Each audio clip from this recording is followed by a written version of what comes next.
মা, তোমরা কি পাগল হয়ে গেলা? তোমরা কিভাবে পারছো বাড়ির কাজের মহিলা ছেলের সাথে আমার বিয়ে দিতে? আমি তো তোমাদের একমাত্র আদরের মেয়ে, তাই না? আমাকে তোমরা কি পাইছো? আমি কোনো কাজের মহিলার ছেলেকে বিয়ে করতে পারবো না। সে নিজেও আমাদের বাড়িতে কাজ করে। তোমরা কিভাবে পারবে মানুষের কাছে পরিচয় দিতে? মানুষকে কিভাবে বলবে তুমি যে তোমার আদরের মেয়েকে কাজের লোকের সাথে বিয়ে দিয়েছো? তখন মান সম্মান কি যাবে না? অরিত্রীর কথা শুনে তার মা আমিনা বেগম চুপ হয়ে গেল। তিনি কি বলবে বুঝতে পারছেন না। তার মনে এক আকাশ বিশাল মন খারাপের বিরহ। তার কষ্টের সুবিশাল কালো মেঘ জমেছে। সেই কালো মেঘ হতে চোখের কোণা দিয়ে কয়েক ফোঁটা জলও গড়িয়ে পড়েছে। তবুও তিনি নিরুপায়। দোষটা যে তাদের এমনটাও ভাবা যায় না। দোষ অরিত্রীরও আছে। অরিত্রী বিছানার উপর থেকে দামি বেনারসিটা ছুঁড়ে ফেলে দেয় ফ্লোরের উপরে। আমিনা বেগম তখনও চুপ। মেয়েটা কেঁদে কেঁদে চোখ দুটো লাল বর্ণ করে ফেলেছে, কিন্তু তবুও তার কথা শোনার জন্য কেউ নেই। আমিনা বেগম নিজেকে শক্ত করে শাড়িটার কাছে যায়, বিছানায় উঠিয়ে অরিত্রীর হাতে ধরল। গম্ভীর গলাতে আমিনা বেগম বলল, রাগ দেখাচ্ছিস কেন? তোর মতো মেয়েকে সে ছাড়া আর কে বিয়ে করবে? তবুও তোর বিয়ের দিনই সে বিয়ে করতে রাজি হয়েছে। অন্য কোনো ছেলে হলে কখনোই তোকে বিয়ে করতো না। তাই চুপচাপ তোর বাবা যে সিদ্ধান্ত নিয়েছে এটা মেনে নিলে তোর জন্যই ভালো। দরকার হলে আমি মরে যাব, তবু আমি ওই ছোট লোক গরিব কাজের ছেলেকে কখনো বিয়ে করব না। চলে যাও রুম থেকে। আমার মরা মুখ দেখবা, যাও বলছি। সময় হয়ে গেছে। তোর বাবা আসার আগে আয়, তোকে শাড়ি পরিয়ে সাজিয়ে দিই। মানুষজনও কম আছে, বিয়েটা ঠিকঠাকভাবে হতে হবে। মিডিয়ার লোক কিন্তু এখনো কিছু জানে না। সাব্বিরের পরিবারের লোক আসার আগে যা বলছি কর। অরিত্রী বসা থেকে উঠে দাঁড়ালো। তার মায়ের পা জড়িয়ে ধরে আমিনা বেগম চোখ বন্ধ করে নেয়।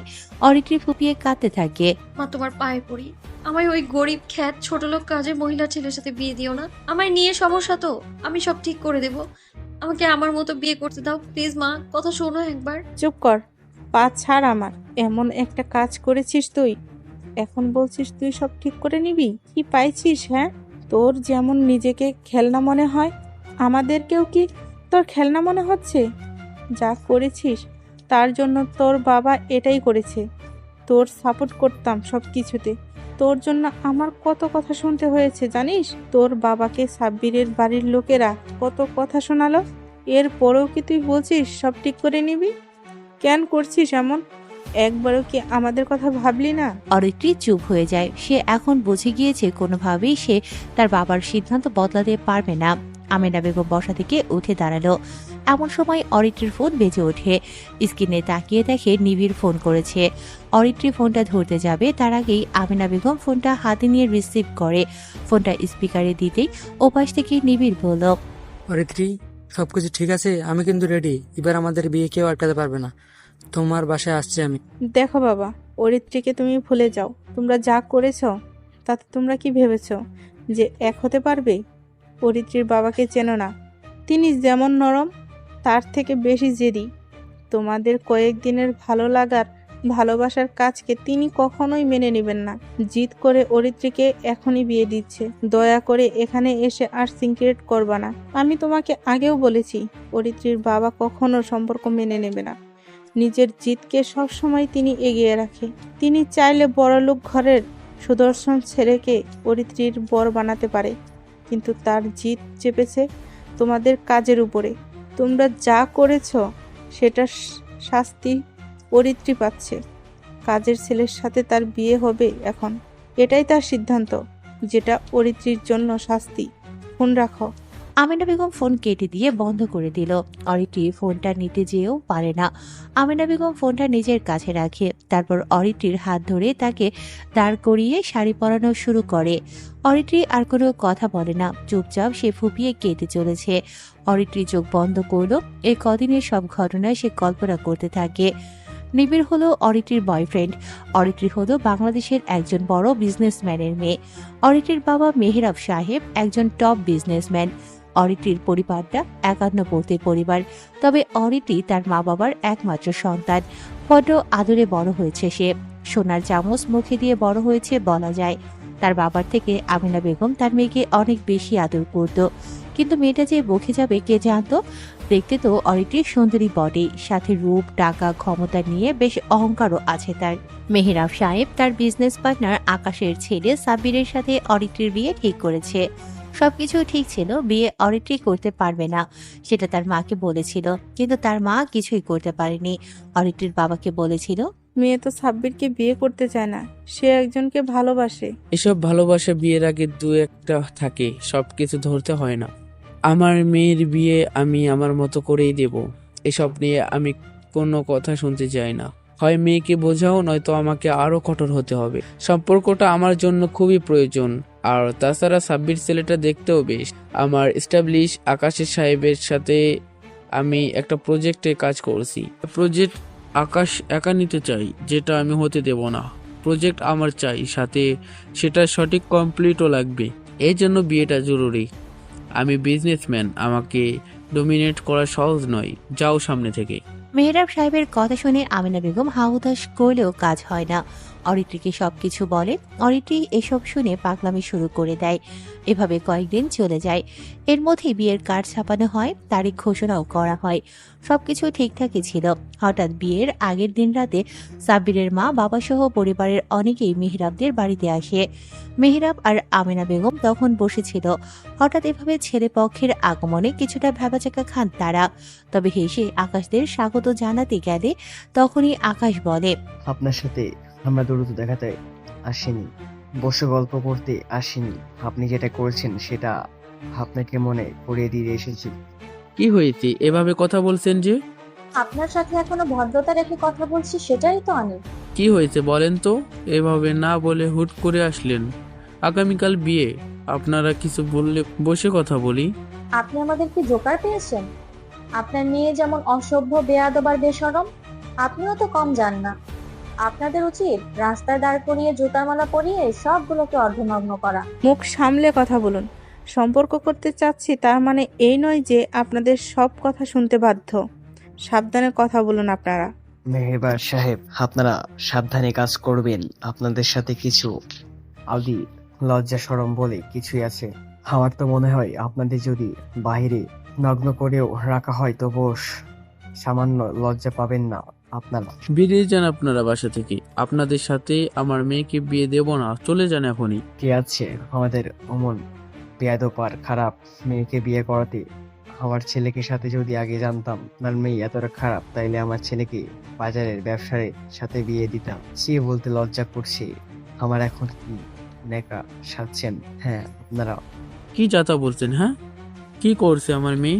আপনাদের সাথে অনেক ভদ্রতা দেখিয়েছি, বলেন কি হয়েছে? ও, আপনারা বুঝি জানেন না? জানলেন কি করে? মেয়ের পেটে যে বাচ্চা সেটা আপনারা জানেন না। আসলে আপনারা জেনে বুঝে আমাদের ছেলের গলায় আপনার খারাপ মেয়েকে ঝুলিয়ে দিচ্ছিলেন। 10 জায়গাতে সম্পর্ক করে কার না কার বাচ্চা পেটে নিয়ে সতী মেয়ে সাজিয়ে আমাদের বাড়িতে পাঠাতে চান? ছি, আল্লাহ বাঁচিয়েছে, এমন মেয়েকে তো আমি গলা টিপে মারতাম। কি কি বলছেন এসব? আমার মেয়ে এসব করবে? দেখুন, আপনারা যা বলছেন আমরা এটা জানি না। মিথ্যা অপবাদ দেবেন না। মিথ্যা বলছি, বিশ্বাস হচ্ছে না? তবে কি করে?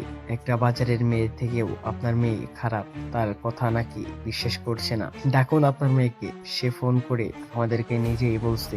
দেখি আপনার মুখ কোথায় যায়। অরিত্রী মা, এখনই আমার মেয়েকে ডাকো। মেহরাবের কথা শুনে আমিনা বেগম দৌড়ে যায় মেয়েকে ডাকতে। অরিত্রীকে ডেকে নিয়ে আসে সবার সামনে। অরিত্রী মাথা নিচু করে দাঁড়ায়। মেহরাব সাহেব এগিয়ে আসে অরিত্রীর দিকে। অরিত্রীর দিকে তাকিয়ে জোর গলাতে জিজ্ঞাসা করে, মা, আকাশ সাহেবরা এসব কি বলছে? তুই নাকি তাদের ফোন করে বলছিস তুই প্রেগনেন্ট? তোর সম্পর্ক আছে নাকি কোন ছেলের সাথে? তার বাচ্চা কি তোর পেটে? অরিত্রী চুপ থাকে, কিছু বলে না সে। মাথা নিচু করে স্থির হয়ে দাঁড়িয়ে থাকে অরিত্রী। মেহরাব সাহেব আবার জানতে চায়, কি হলো, কথা বলছিস না কেন? ভয় নেই, আমাকে বল, সত্যটা বল। তুই যে এমন মেয়ে না, তাদেরকে বল। যা বলছিলিস সেটা মজা করে। ওদের মুখের কথা বন্ধ করে দে মা। অরিত্রী তখনও চুপ থাকে। মেহরাব সাহেব ঘামতে শুরু করে শীতের ভেতরে। অসহ্য যন্ত্রণা হচ্ছে তার বুকে। নিজেকে সামনে নিয়ে চুপচাপ দাঁড়িয়ে থাকে। তখনই আকাশ সাহেব বলে, দেখছেন, মুখে কোনো কথা নেই। এই মেয়েকে নিয়ে আমার গর্ব করছেন? ছি, এমন মেয়ে আমার হলে কবে মেরে ফেলতাম। আমার তো মনে হয় সবটা আপনার জানেন। এখন নাটক শুরু করছেন, তাই না? যেমন খারাপ মেয়ে তেমন খারাপ পরিবার আপনারা। ওর সাথে তো কাজের ছেলেও বিয়ে হবে না। কালকে বিয়ে, আপনারা এভাবে সবকিছু গোপন না রাখলে পারতেন। চলো সবাই, এসব লোকেদের সাথে আমার সম্পর্ক করতে চাই না। আপনি কি বন্ধু বলে মিডিয়াকে জানালাম না। প্রজেক্ট নিয়ে বেশি পেঁচাল আপনারা মেয়ের কার্তি দেশের সামনে ফাঁস করে দেব বলে দিলাম। কথাগুলো বলে সবাই চলে যায়। বাড়ি ভর্তি লোকজন। সবচাইতে বয়সে বড় কাজের মহিলা মাহিমা দাঁড়িয়ে আছে। সবার মাথা নিচু হয়ে গেছে। আমিনা বেগম এসে অরিত্রের গালে কষে 2টা চর বসিয়ে দেয়। তারপর কেঁদে বলতে থাকে, তোর সম্পর্ক আছে সেটা জানিয়েছিলি, কিন্তু তুই যে এত বড় কাজটা করবি কখনো ভাবতেই পারিনি। মানুষ না জানিয়ে বিয়ে করে, আর তুই কি না বিয়ের আগেই ছি অরিত্রী। এসব বলতেও আমার মুখে বাজছে।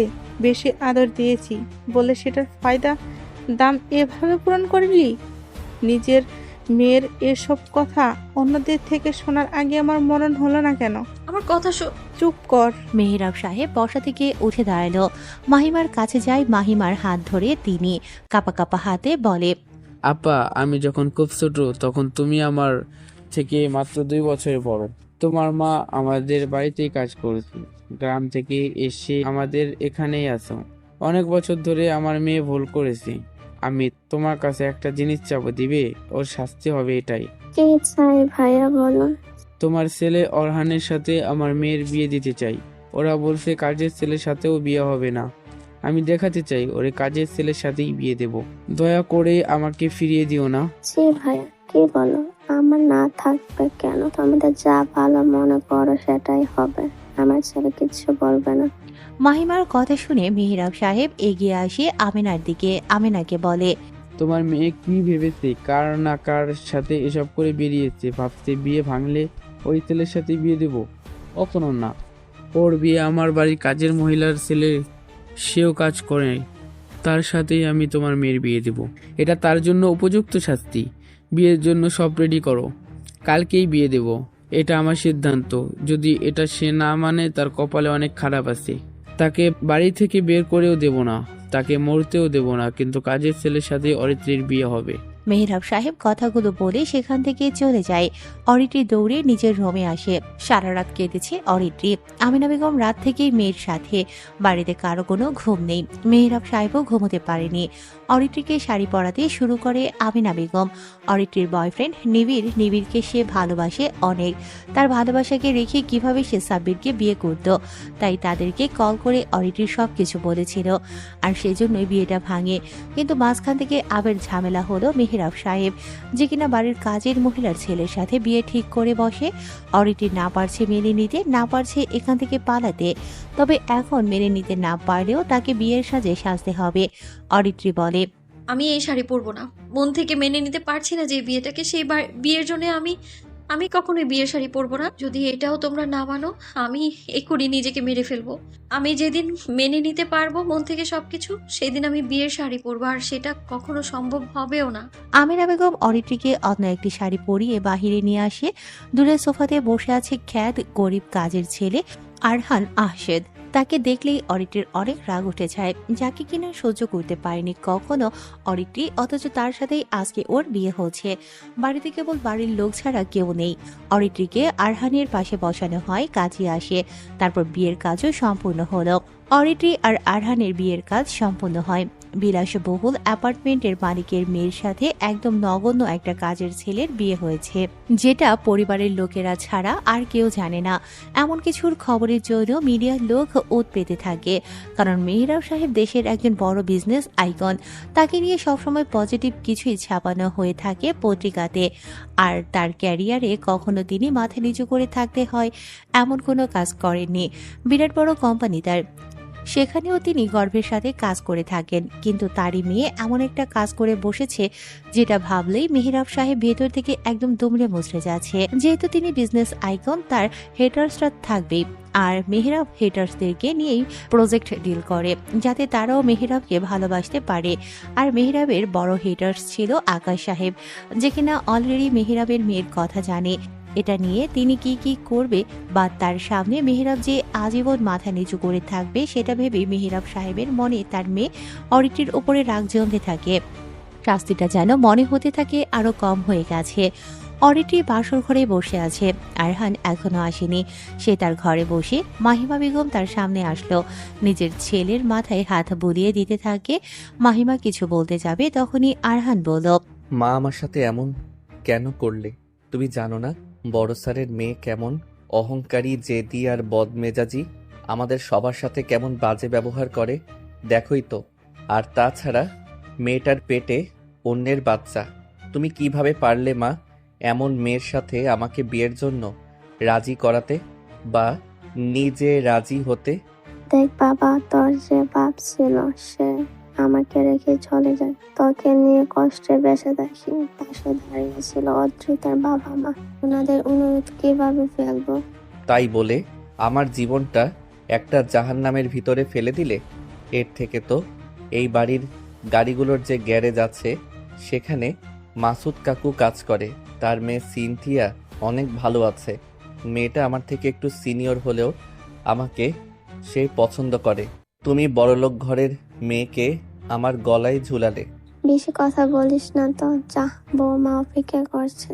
মানুষ কি বলবো যে বিয়ের পর দুজনের করে, যা এখান থেকে। আরহান বের হলো তার ঘর থেকে। মনটা খারাপ, ওর কি করবে বুঝতে পারছে না। সে গুটি গুটি পায়ে হেঁটে রোমের অন্য অরিত্রির দিকে এগিয়ে যেতে থাকে। দরজার কাছে আসতেই অরিত্রির কাজিনদের থেকে শুনতে পায়, কিরে ছোট লোকের জাত, বড়লোক ঘরের মেয়েকে তো চান্সে বিয়ে করে ফেললি। এখন তো তোরই সুখ। দেখিস আবার রাজত্বটাও হাতানোর চেষ্টা করিস না। তোরই তো কপাল রে। নিজের চেহারার দিকে তাকিয়ে দেখেছিস কখনো? দেখতে কালো, তার উপর খ্যাত, জঘন্য চেহারা। তুই কিভাবে পারলি অরিত্রী আপুর সাথে বিয়ে করতে? যা যা, ভেতরে যা, সাবধানে কাজ করিস। আরহান মাথা নিচু করে নেয়। আসলে সত্য কথা, আরহান ছেলেটা দেখতে কালো, ঠিক কালো না, শ্যাম বর্ণের। কিন্তু সুন্দরী বড়লোক ঘরের মেয়েরা কখনো এমন ছেলেকে পছন্দ তো দূরে থাক, অপছন্দের লিস্টেও রাখবে না। প্রচন্ড মন খারাপ আর কাপা কাপা হাতে দরজা খুলল আরহান। বিছানায় বসে আছে অরিত্রি, ফ্লোরে পড়ে আছে দামি বেনারসিটা, আর অরিত্রির গায়ে সাধারণ একটা শাড়ি, তবুও এটার দাম অনেক বেশি। আরহান ধীর পায়ে এগিয়ে যায় অরিত্রির দিকে। বিছানার এক কোণাতে বসতেই অরিত্রি ঘুরে তাকিয়ে চিৎকার করে বলে, চলো ওঠ বিছানা থেকে, বেয়াদব কুকুর কোথাকার। তোর এত সাহস কি করে হলো আমার অনুমতি ছাড়া রুমে ঢোকার? আমার বিছানায় বসার সাহস পেলি কোথায় তুই? জানোয়ার কোথাকার। কি ভেবেছিস? হ্যাঁ বাবা তোকে আমার জামাই বলেছে বলে তোর বুকে ঝাঁপিয়ে পড়ে বলবো আমি?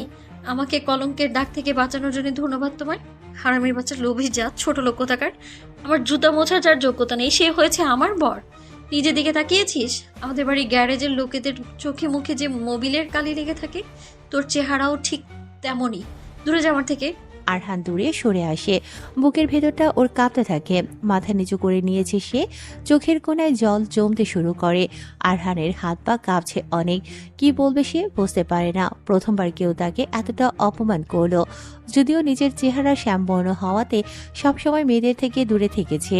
মাইমা বেগম যত কষ্ট হোক ছেলেকে পড়াশোনা করিয়েছে। আরহান কখনো কারোর সাথে সেভাবে মিশেনি। আরহান অরিত্রির দিকে তাকালো। মেয়েটা দেখতে যথেষ্ট সুন্দরী, গায়ের রংটা দুধে আলতা, চেহারাতে কোনো খুঁত নেই। অরিত্রির রাগলেও যে সুন্দর লাগে সেটা কখনো আরহান খেয়াল করেনি। করবেই বা কি করে? মালিকের মেয়ে সে, তার দিকে তাকানোর জন্য বিশেষ যোগ্যতার প্রয়োজন আছে। আরহান কখনো কল্পনাও করেনি অরিত্রি তার বউ হবে। কি দেখছিস? হ্যাঁ আমার দিকে তাকাবি না তুই। তোর তাকানোতেও আমার বমি চলে আসে। নিজেকে অসুন্দর মনে হয় আমার। তাকা নিচের দিকে দেখ, আমার দামি 50,000 টাকার শাড়ি পরে আছে। এটার যোগ্য তুই না, তোর থেকেও সে দামি। তবুও দেখ সে নিচে পড়ে আছে। আমি একটা বারের জন্যও শাড়িটা ধরিনি। আমার যেখানে মনটাই বিয়েতে নেই সেখানে শাড়ি কেন পরবো? ওই শাড়ি সেদিনই পরবো যেদিন আমার মনের মতো বিয়ে হবে। কি ভেবেছিস তোকে বর হিসেবে মানবো আমি? না, কখনোই না। টেবিলের দিকে তাকা, একটা পেন আর পেপারস পড়ে আছে, যা ওটা হাতে নিয়ে পড় তুই। অরিত্রির কথাগুলো আরহানের বুকে তীরের মতো এসে বিঁধতে থাকে। শীতের ভিতরেও সে ঘামছে। খুব ধীর পায়ে সে টেবিলের দিকে যায়। একটা পেন রাখা, আর পেনের নিচে কাগজ, সেখানে হাতে লেখা অনেকগুলো লাইন আছে। আরহান সেটা হাতে নেয়। কেউ জানে না আরহান পড়াশোনা করে। অরিত্রি বলে, সেখানে কি লেখা আছে জানিস? ওহ, তুই তো পড়তে পারিস না। শোন, পেপারটা হলো একটা কন্ট্রাক্ট পেপার। আমাদের বিয়েটা কাগজে কলমে, মন থেকে মানি না আমি। তবুও আমার জন্য কন্ট্রাক্ট বিয়ে দরকার। প্রথম লাইনে লেখা, 1 বছর আমাদের এই বিয়েটা কন্টিনিউ করতে হবে। তারপর আমার ব্যাপারে কোনো কিছু বলা যাবে না। বাইরের কাউকে কখনো বলা যাবে না আমাদের বিয়ে হয়েছে, কাউকে বলা যাবে না আমরা স্বামী স্ত্রী, কখনো স্বামীর অধিকার দেখানো যাবে না, কারো পার্সোনাল কোনো বিষয় নিয়ে কথা বলা যাবে না, আমার ঘরে অনুমতি ছাড়া আমার কাছেও আসা যাবে না। তুই সোফায় ঘুমাবি, আমি কখন বাইরে যাব না যাব, কার সাথে ঘুরবো, কার সাথে থাকবো, সেসব নিয়ে কখনো কথা বলা যাবে না। তোর ক্ষেত্রেও সেটা একই থাকবে। যদি তোর বিষয়ে আমার কোনো ইন্টারেস্ট নেই যদিও, আরেকটা কথা, বাবার সামনে আমার সাথে বউ হিসেবে কথা বলবি। সাইন কর। ওহ, তুই নাম লিখতে পারবি তো? আরহান কোনো কথা না বলে পেপারের কোণাতে সাইন করে অরিটির দিকে বাড়িয়ে দেয়। অরিটিও সাইন করে নিল। তারপর পেপারসটা অরিটির শোকেজে তুলে রেখে বিছানায় এসে বসলো। আরহানের অনেক কান্না পাচ্ছে অরিটির সামনে থেকে। যদি সে চলে যেতে পারত, কিন্তু লজ্জাতে বসা থেকেও উঠে দাঁড়াতে পারছে না। সে সোফাতে বসে আছে। রুমের একপাশে 3টে সোফা। আরহান সেখানে গিয়ে বসলো। অরিটি শুয়ে পড়ে বিছানায়। কম্বল মুড়ি দিয়ে সে কাঁদতে থাকে। বারবার নিবিড়ের কথা মনে পড়ছে ওর। ফোনটাও কাছে নেই যে তাকে কল করবে। নিবিড়ের সাথে ওর সম্পর্ক 1.5 বছরের বেশি। দুজনে বিয়েও করতে চেয়েছিল, কিন্তু সবকিছু যে এভাবে এলোমেলো হয়ে যাবে কখনো ভাবতেই পারেনি অরিত্রী। ব্যালকনিতে দাঁড়িয়ে আছে মেহরাব। পেছনে আমিনা বেগম এসে দাঁড়ালো। মেহরাব সাহেব সিগারেট খাচ্ছে। সন্ধ্যা থেকে তিনি রুম থেকে বের হয়নি। বিয়ের আসরেতেও ছিলেন না। আমিনা বেগম পাশে বসে মেহরাবকে বলে, ঘুমাবে না? অনেক রাত হয়েছে তো। ঘুম আসছে না। 30 বছরের কেরিয়ারে আমি প্রথম আকাশের সামনে মাথা নিচু করে চলবো। তাকে কখনো কিছু বলতেও পারবো না। প্রজেক্টটা আমার কাছে অনেক গুরুত্বপূর্ণ ছিল, যেটার জন্য আমি 1 কোটি টাকা লাগিয়েছিলাম। হাতছাড়া হয়েছে, সেটা মেনে নিতে পারতাম, কিন্তু আমার সম্মান বড় মুখ করে আমি মিডিয়ার সামনে কথা বলতাম, সেটা পারবো না। তোমার মেয়ের সাথে আমি কখনো কথা বলবো না। আর যে ছেলের সাথে সে এসব করছে, ওই ছেলেকে আমি মেরে ফেলবো। নাজিমকে বলেছি ছেলেটাকে খুঁজে বের করতে। কি পাগলামি করছো? ওই ছেলের সাথে তো বিয়ে দিতে পারতে মেয়েটাকে। না, সে তো এটাই চেয়েছিল, বিয়ে ভেঙে ওই ছেলেকে বিয়ে করব। ভাবছিল মেনে নিব, কিন্তু না, সেটা কি করবো না।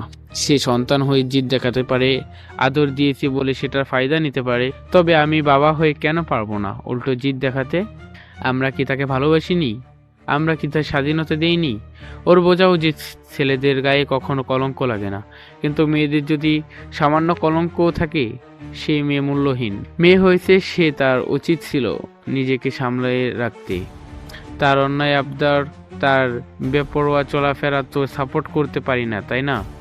আমাদের বোঝা উচিত ছিল যে সন্তান জন্মের পর টাকার মুখ দেখে সুখ খুঁজে পায়। সে কখনো জীবনের মানে বোঝে না। জীবনের মানে বোঝে অরহান, আর তার জন্যই মেয়েটাকে ওর সাথে বিয়ে দিয়েছি। কিন্তু অরহানের কথা ভাবলে না? তোমার এই মেয়েকে সে কিভাবে মেনে নিয়ে থাকবে? তারও তো ইচ্ছা আছে অনেক কিছুর। অরহানকে চিনি, সে বেয়াদব নয়, সম্মান করে ছেলেটা।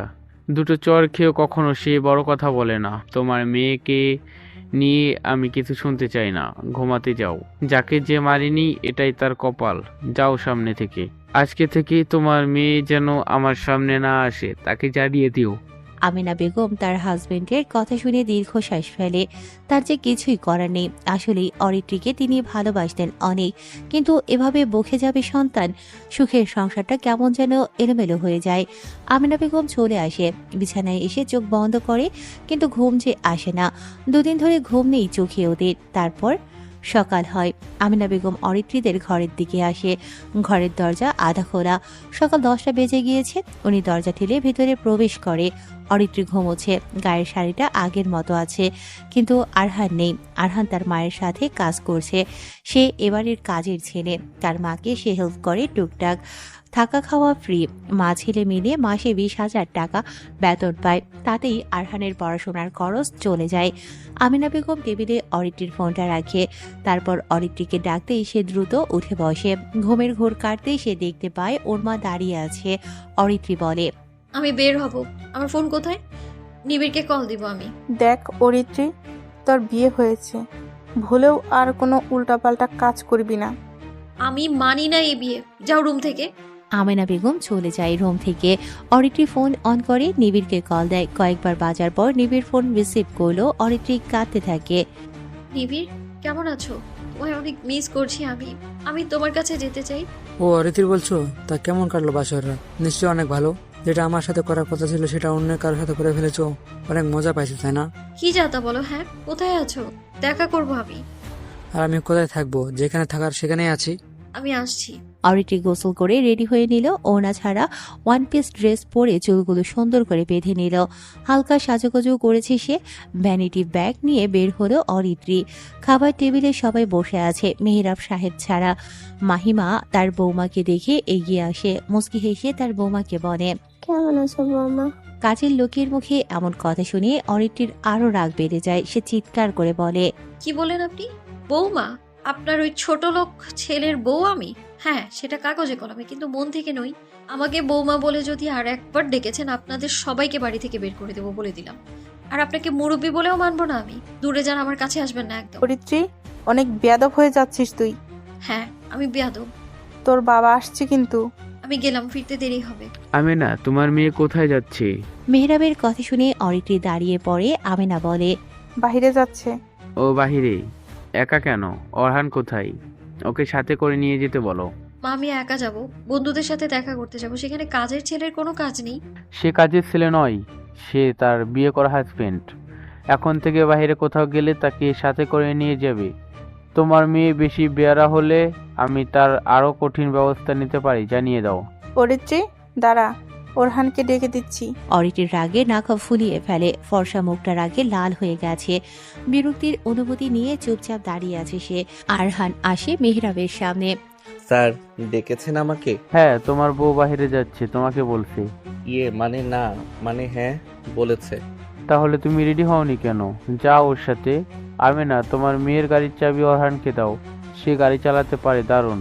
মা, আমি একা যেতে পারবো, কারো দরকার পড়বে না আমার। আমেনা, ওর থেকে ক্রেডিট কার্ড, গাড়ির চাবি আর রুমে যত ড্রেস আছে সবকিছু নিয়ে নাও, দেখি সে একা কত দূর যেতে পারে। অরিত্রির রাগে আরো লাল হয়ে যায়। আরহান একটা খুব কম দামি টি শার্ট আর প্যান্ট পরে মেহরাবের সামনে আসে। আমিনা বেগম এসে আরহানের হাতে গাড়ির চাবিটা দিল। আরহান দ্রুত বের হয়ে বাড়ি থেকে। পেছনে অরিত্রি চুপচাপ হেঁটে আসতে থাকে। আরহান গ্যারেজ থেকে গাড়ি বের করতে গিয়ে সিনথিয়ার সাথে দেখা হয়। তারা জানেই না আরহান আর তাদের ম্যামের বিয়ে হয়েছে। আরহান গাড়ি নিয়ে বাহিরে আসে। তারপর অরিত্রির সামনে এসে গাড়িটা থামায় আরহান।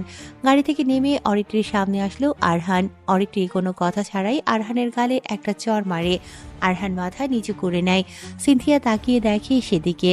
অরিত্রি রেগে বলে, তোর জন্যই আজকে আমার এই অবস্থা। তোর মতো একটা ছোট লোকের সাথে আমার এখন বের হতে হচ্ছে।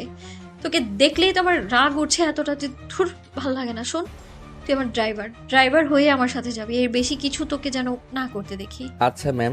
আরহান গাড়ির দরজা খুলে দেয়। অরিত্রি উঠে বসলো গাড়িতে। আরহান দ্রুত ড্রাইভিং সিটে বসে। অরিত্রি ঠিকানা বলে কাশবন। আরহান গাড়ি স্টার্ট করে সেদিকে যেতে থাকে। সব লস হয়ে গেছে।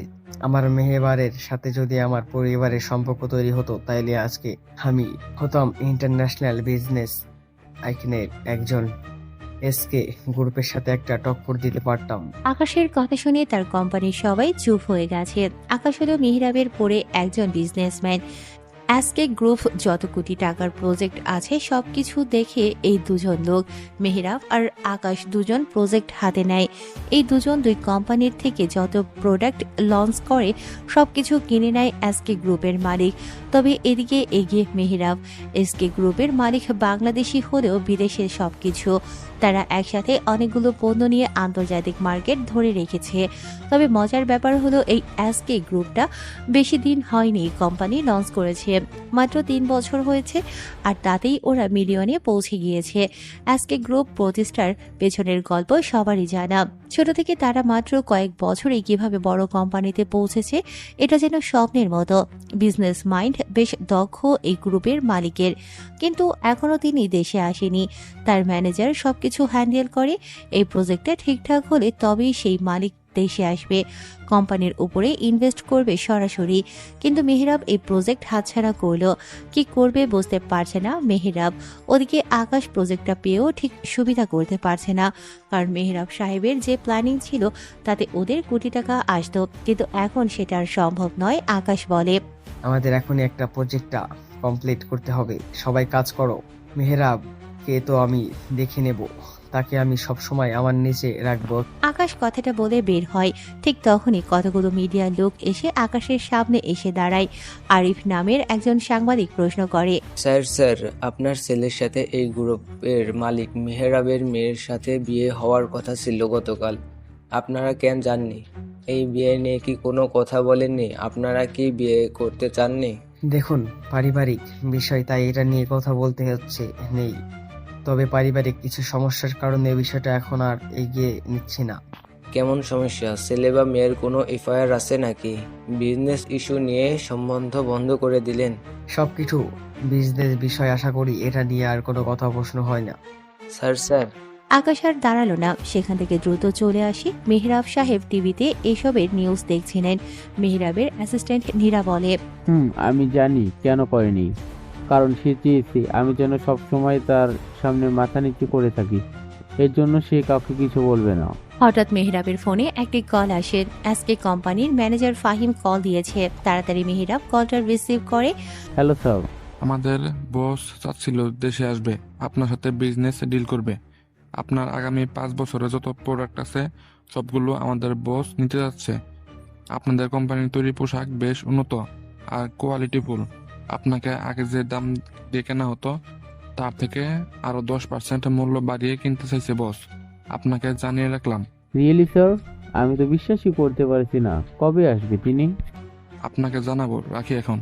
ফাহিম কল কেটে দেয়। ফাহিমের পাশেই ছিল তার বস বসে। এসকে কোম্পানির মালিক শুভ্র বিজনেস ছাড়া কিছুই বোঝে না। অল্প বয়সে এই জায়গাতে এসেছে সে। এর পেছনে হাড়ভাঙা পরিশ্রমও করতে হয়েছে তার। প্রথমে বড় কোম্পানি থেকে পণ্য কিনে দেশের ভেতরেই বিক্রি করত, কিন্তু সেটা প্রসারিত হয়ে এখন বিদেশেও বিক্রি করে থাকে শুভ্রের এসকে কোম্পানি। এসকে কোম্পানি দেশের থেকে পণ্য কিনে আন্তর্জাতিক মার্কেটে আবার কোনো কোম্পানির কাছে বিক্রি করে দেয়। এভাবে এসকে কোম্পানিটা এখন বিশ্বের কাছে বিশেষ পরিচিত। অরিত্রি আসলো কাশবনে। গাড়ি থামায় আরহান। অরিত্রি গাড়ি থেকে নেমে পাশেই ব্রেন্সের দিকে এগিয়ে যায়। সেখানে নিবিড় বসে আছে। আরহান গাড়ির সামনে দাঁড়িয়ে আছে। অরিত্রি গিয়ে সোজা নিবিড়কে জড়িয়ে ধরে। আরহান চুপচাপ দাঁড়িয়ে সেদিকে তাকিয়ে থাকে। অরিত্রিকে সরিয়ে দেয় নিবিড়। অরিত্রির সামনে দাঁড়ালো। নিবিড়, শোনো, তোমার সাথে আমার কথা আছে অনেক। আমার বিয়ে হয়েছে কালকে, কিন্তু আমি এই বিয়ে মানি না। বাড়িতে এই ঝামেলা শেষ হতে বছর খানিক তো লাগবেই। এর মধ্যেই আমি অরহানকে ডিভোর্স দিয়ে দেব। ওর সাথে আমার কন্ট্রাক্ট হয়েছে। আমি শুধু তোমারই, আমি তোমায় ভালোবাসি অনেক। নিবিড় বসা থেকে উঠে দাঁড়ালো। অরিত্রির দিকে তাকিয়ে মুচকি হাসে। অরিত্রিও হাসে, কিন্তু অরিত্রির হাসিটা বেশিক্ষণ স্থায়ী থাকেনি। নিবিড় যা বলল তা শোনার জন্য অরিত্রি একদমই প্রস্তুত ছিল না। নিবিড় বলল, কেমন মজা হলো বাসরাতে? মানে কেমন আদর সুখ পেলে? কি বলতে চাচ্ছ? বোকা নাকি তুমি? কেমন সুখ দিল তোমার ছোট লোক কাজের ছেলের বর? অনেক আদর দিয়েছে তাই না? বেশ সুন্দর একটা রাত কাটিয়েছো তার সাথে। আমাকে তো কখনো গায়ে টাচ করতে দিতে না। ভালোবাসা কিসের? হ্যাঁ, যে ভালোবাসা একে অপরকে চুমো দিতে পারবো না, তোমার বিশেষ জায়গাতে টাচ করতে পারবো না, সেটা কোনো ভালোবাসা না। কি বলছো তুমি? বোকা সাজার কোনো দরকার নেই। ভালোবাসা ছিল না তোমার প্রতি। সত্যি বলতে তোমার বাবা বড় লোক ছিল। তুমি তো হাত ভরে খরচ দিতে আমার জন্য। সেটার জন্য মূলত তোমার কাছে আসি, তোমাকে ভালোবাসার নাটক করা। এখন তুমি বিবাহিত, তোমার শরীরে অন্য কারো ছোঁয়া। তুমি এখন বিবাহিত মেয়ে, তোমাকে এখন গ্রহণ করার ইচ্ছে নেই আমার। করতে পারি যদি তুমি বাড়ি ছেড়ে চলে আসো আর সাথে 10 কোটি টাকা আনতে পারো, তবে তোমাকে আমি অন্য কোথাও নিয়ে চলে যাবো। সারা স্বামীর আদর খেয়ে চেহারাটা তো অন্যরকম করে ফেলেছো। ব্যথা পেয়েছিলে বাবু? অনেক মজা না? এরকম অনেকবার করেছি আমি। মানে সবগুলো এক্সের সাথে শোয়া আমার শেষ। তো তুমি বাকি ছিলে। অনেক চেষ্টা করেও তোমাকে বিছানায় নিতে পারিনি, কিন্তু তুমি একটা সেই রকমের জিনিস, তোমার শরীরে যে পাবে সে একবারে ছাড়বে না। শালা কাজের ছেলেটার কপাল, তোমার মতো এমন একটা মাল পেয়েছে। উফ, পাগল হয়ে যায় আইনসি। দেখি কোথায় কোথায় কামড় দিছে। অরিত্রির চোখ দিয়ে অশ্রু গড়িয়ে পড়ছে। নিজেকে আর ধরে রাখতে পারে না। গায়ে যত শক্তি ছিল সবকিছু দিয়ে নিবিড়ের গাড়ে একটা চর মারে অরিত্রি। নিবিড় চর খেয়ে চোখে যেন তারা দেখতে পায়। অরিত্রি চিৎকার করে বলে, হারামি জানোয়ার, তোর কথা মতো আমি নিজেকে কলঙ্কিত করেছি। সাব্বিরদের পরিবারের কাছে কল করে আমি মিথ্যে কথা বলেছি যে তোর বাচ্চা আমার পেটে, যাতে করে আমার বিয়েটা ভাঙে আর তোর কাছে যেতে পারি। আমি তোর সাথে একসাথে সারা জীবন থাকতে চেয়েছিলাম। আমি তোর কথা শুনে নিজেকে খারাপ বানিয়েছি আমি পরিবারের কাছে। তোর জন্য আমি মিথ্যে বলেছি। সবকিছুই রেডি ছিল রে। আমার নামে যত টাকা ছিল সেটা তোর 10 কোটির থেকেও বেশি। ভাগ্যিস আমার বিয়েটা হয়েছে, না হলে তোর মতো শয়তানকে আমি চিনতেই পারতাম না। আর শোন, অরহানকে আমি তোর জন্যই কাছে আসতে দিইনি। সবকিছু তোর জন্যই ছিল, কিন্তু তোর ভাবনা চিন্তা এতটা নীচ এতটা জঘন্য আমি কখনো কল্পনাও করিনি। আমার চেহারার হাল দেখে মন্তব্য করলি না? এটা কেন হয়েছে জানিস? তোর জন্য কাঁদতে কাঁদতে। ছোট লোক কোথাকার। আজকের পর থেকে তোকে আমি আমার সামনে কখনো যেন না দেখি। আমার দেওয়া শার্ট, টি শার্ট, আইফোন সব ফেরত দিবি, না হলে তোকে আমি এক্ষুনি পুলিশে দেবো আমার উপর নির্যাতনের জন্য। এক্ষুনি ফেরত দে জানোয়ার। অরিত্রীর কথা শুনে নিবিড় অরিত্রীর পা জড়িয়ে ধরে। অরিত্রীর পা জড়িয়ে ধরে নিবিড় বলে, জান, সরি, আমাকে মাফ করে দাও। আমি বুঝতে পারিনি তুমি এত ভালোবাসো আমাকে। আমার ভুল হয়ে গেছে।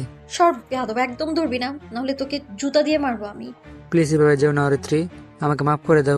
অরিত্রীর পা থেকে জুতো খোলে, তারপর নিবিড়ের গায়ে জোরে জোরে মারতে শুরু করে।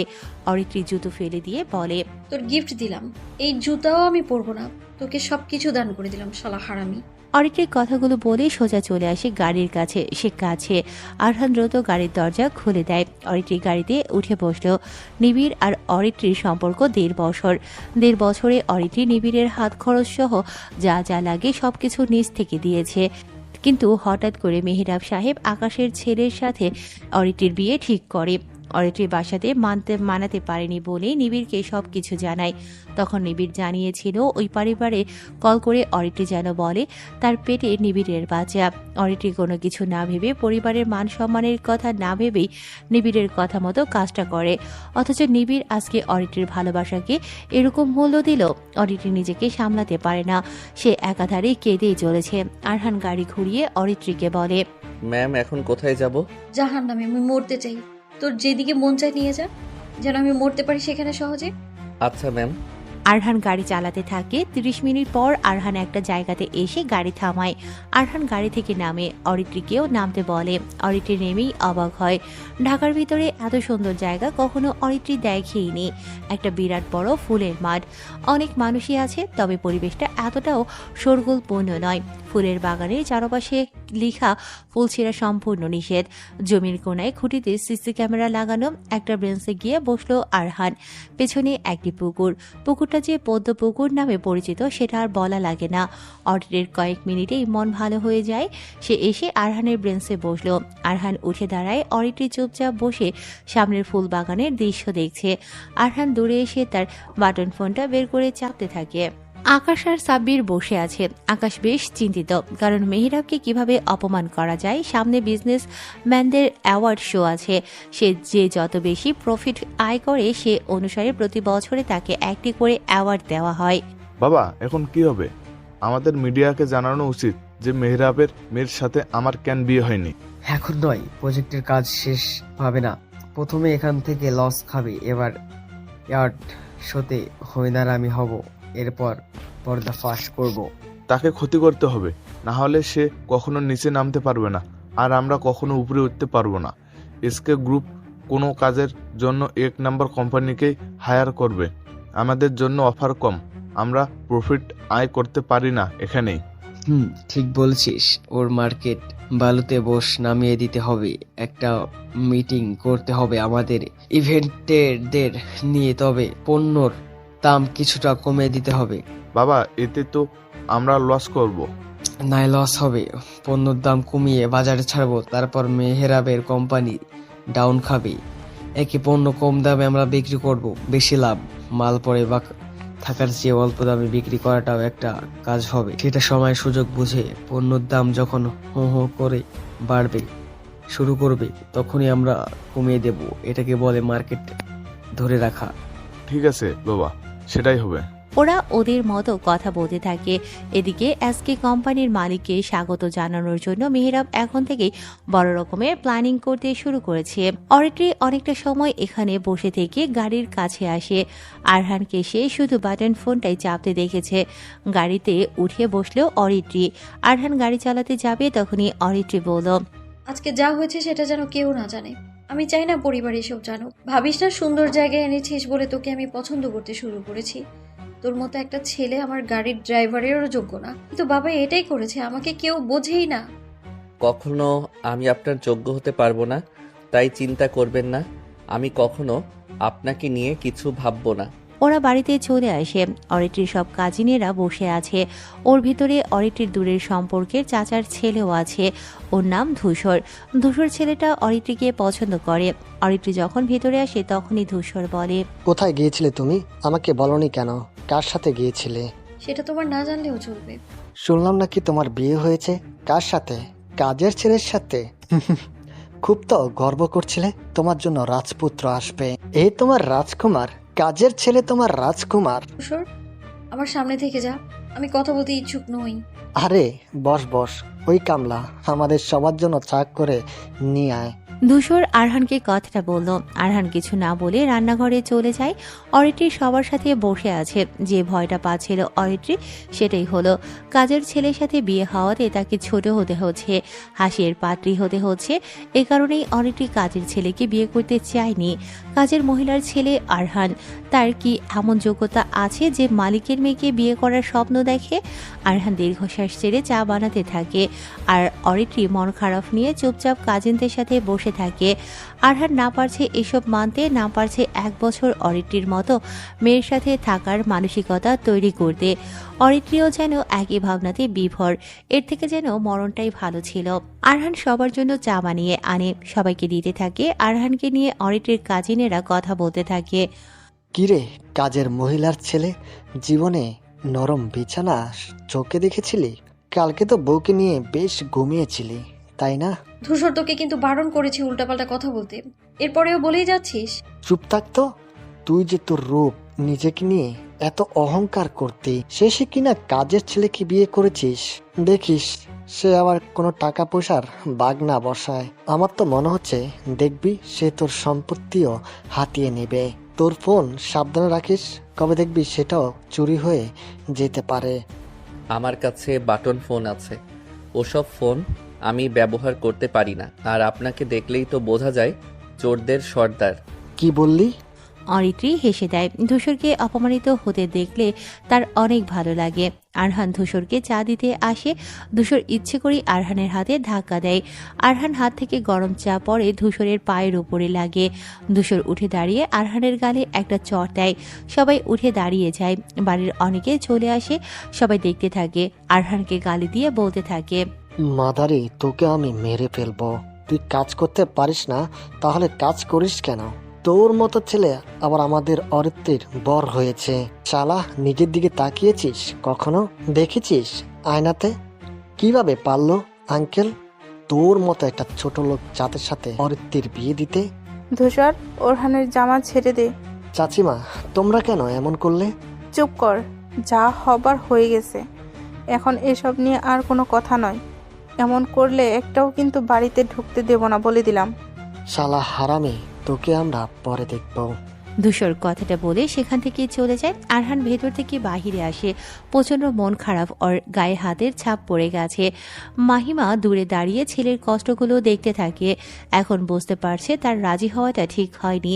সে হয়তো ভেবেছিল যেমন ছিল তেমনই থাকবে, কিন্তু কিছুই এমন হয়নি, বরং তার সিদ্ধান্তের জন্য ছেলেটা কষ্ট পাচ্ছে। ছেলের সামনে যেতে লজ্জাবোধ হচ্ছে মাহিমার। নীরবে কেঁদে তিনি ভেতরে চলে যায়। অরিত্রীর আরও মন খারাপ হয়। কাঁদতে থাকে সে রুমে এসে। বন্ধুদের সাথে কয়েকদিন ধরে কথা বলেনি। তারা একের পর এক কল করেই গেছে, কিন্তু অরিত্রী রিসিভ করেনি।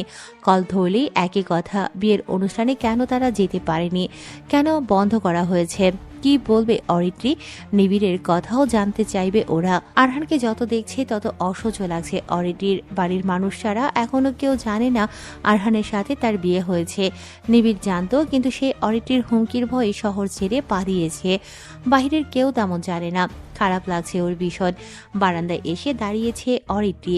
দূরে তাকায়, গাছের নিচে বসে আছে আরহান। বাটন ফোন চাপতে থাকে। এত ফোন চাপে কেন ছেলেটা? হঠাৎ সেখানে সিনথিয়া আসে, হাতে খাবারের বক্স। সিনথিয়া এসে আরহানের পাশে বসল। আরহান, কি হয়েছে তোর? মন খারাপ নাকি? সকালে দেখলাম অরিত্রী ম্যাম তোকে চড় দিল, কি করেছিস? তেমন কিছু না, বাদ দে। চাচা কেমন আছে এখন? বাবা ভালো আছে। আজকে তো তুই সকালে যাসনি, তাই দুপুরে তোর জন্য খাবার রান্না করে এনেছি। তুই তো একবার হলেও আমার হাতের রান্না খাস। আচ্ছা সিনথিয়া, তুই তো দেখতে সুন্দর, তোর গায়ের রংটাও তো অনেক ফর্সা। আমি যে এত কালো, এত খারাপ দেখতে, চেহারাটাও তো ভালো না। আমার সাথে মিশতে তোর ঘেন্না লাগে না? কি বলিস? ঘেন্না লাগবে কেন? আর কে বলেছে তুই কালো? দেখতে উজ্জ্বল শ্যামবর্ণের। তোকে যদি বড় ছেলেদের মতো কোট টাই স্যুট বুটে দেখা হয়, তোকে তো একদম হিরোদের মতো লাগবে। দামি গাড়িতে যদি উঠিস এমন ড্রেস পরে, তোর উপর মেয়েরা কিরাস খাবে, বুঝলি? পাগল, ওসব ড্রেসের কত দাম জানিস? কমপক্ষে 20-30 হাজার টাকা লাগবে পুরো সেট, তবুও হবে না। আর তাছাড়া ওসব ড্রেস পরে আমি কি করব বল? আমি দেখতে খারাপই। তোর হাতের সাথে যদি আমি হাত রেখে ছবি তুলি তাহলে কেমন দেখাবে জানিস? কেমন দেখাবে? দেখাবে সাদা কাগজে কালো রং করা। রান্নার পর হাড়ির পিছনে যে কালো কালি জমে না, আমারটা অমন লাগবে। তুই কি পাগল? এসব কি বলছিস? শোন, এভাবে বলবি না। সত্যি বলছি, তুই অনেক সুন্দর। শুধু নিজেকে অগোছালো করে রাখিস। পড়াশোনা করলি, একটা চাকরি নিতে পারিস, খালাম্মাকে এখান থেকে নিয়ে যা, একসাথে থাকবি। তা না করে এখানে পড়ে আসিস। কি করব বল? মা এখান থেকে যেতে চায় না। বড় স্যার ভালো বলেই তিনি এখানে অন্যদের অপমান সহ্য করে থাকে। মাকে রেখেও তো যেতে পারি না। আর আমি তো চাকরি করতে চেয়েছিলাম, অনেক টাকা ঘুষ দিতে হবে, এজন্য এখানেই আছি।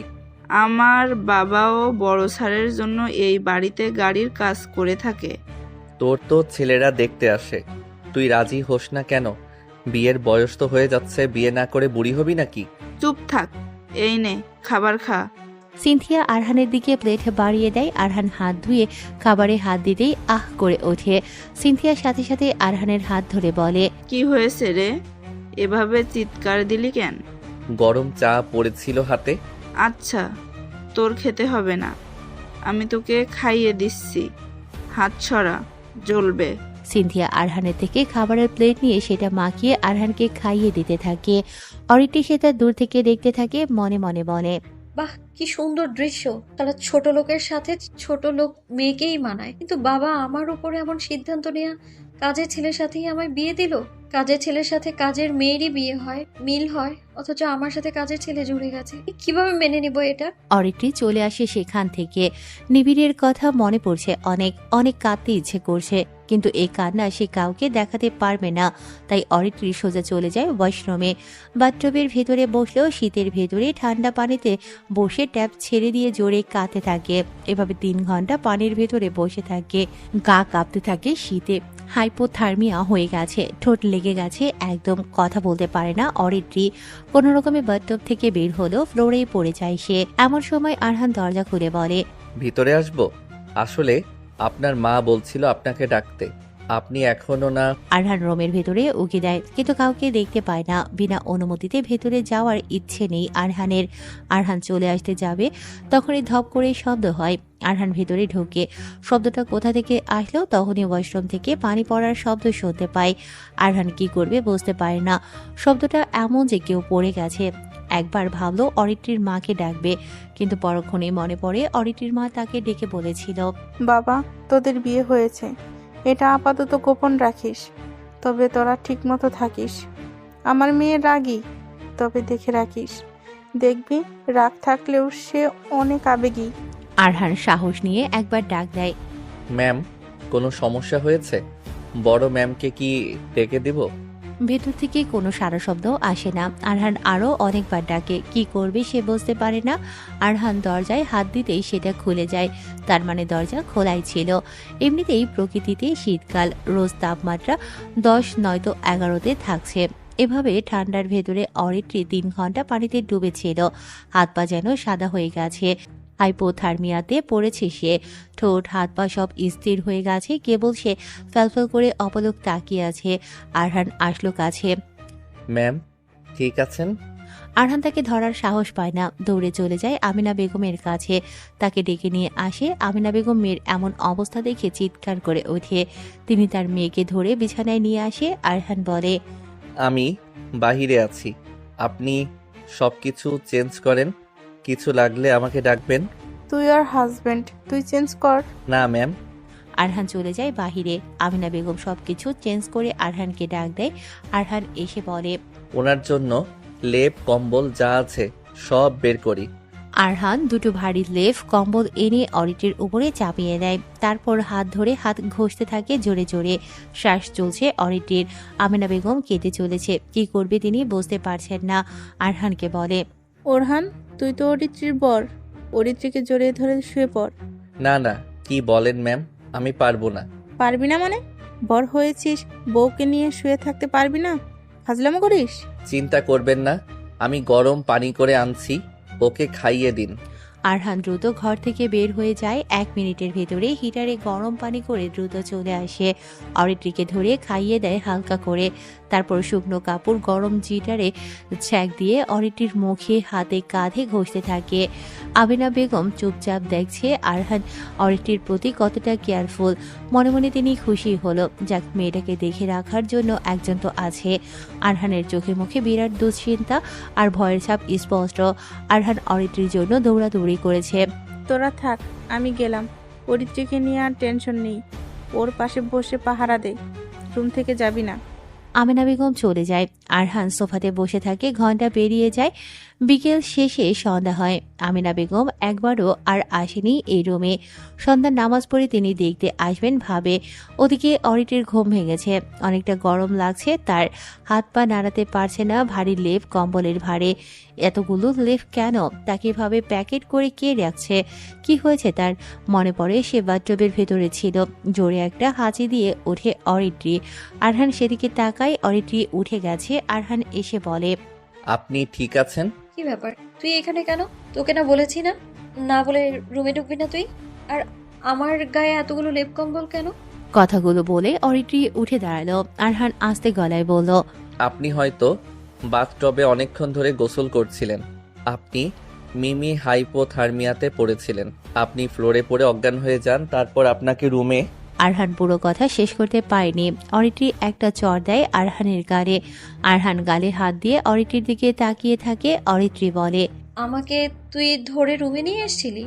আমাকে তুই সুযোগে টাচ করেছিলি? হ্যাঁ, আমাকে তুই আমার অসুস্থতার সুযোগ নিয়ে এভাবে রুমে নিয়ে এসেছিলি একা? আর আমি বেয়াদব কোথাকার। সব ছেলে একই রকম, সুযোগে কোনো মেয়েকেই ছাড় দেয় না তারা। অরিত্রী কথাগুলো বলে আয়নার সামনে আসলো। চোখ চলে যায় আয়নাতে। গায়ে তার অন্য ড্রেস পরা, ভেজা কাপড়গুলো পরে আছে দূরে। অরিত্রীর আরো রাগ উঠে যায়। সে আবার আরহানের কাছে আসে। আরহানকে আরেকটা চড় দিয়ে বলে, আমার ড্রেস তুই চেঞ্জ করেছিস তাই না?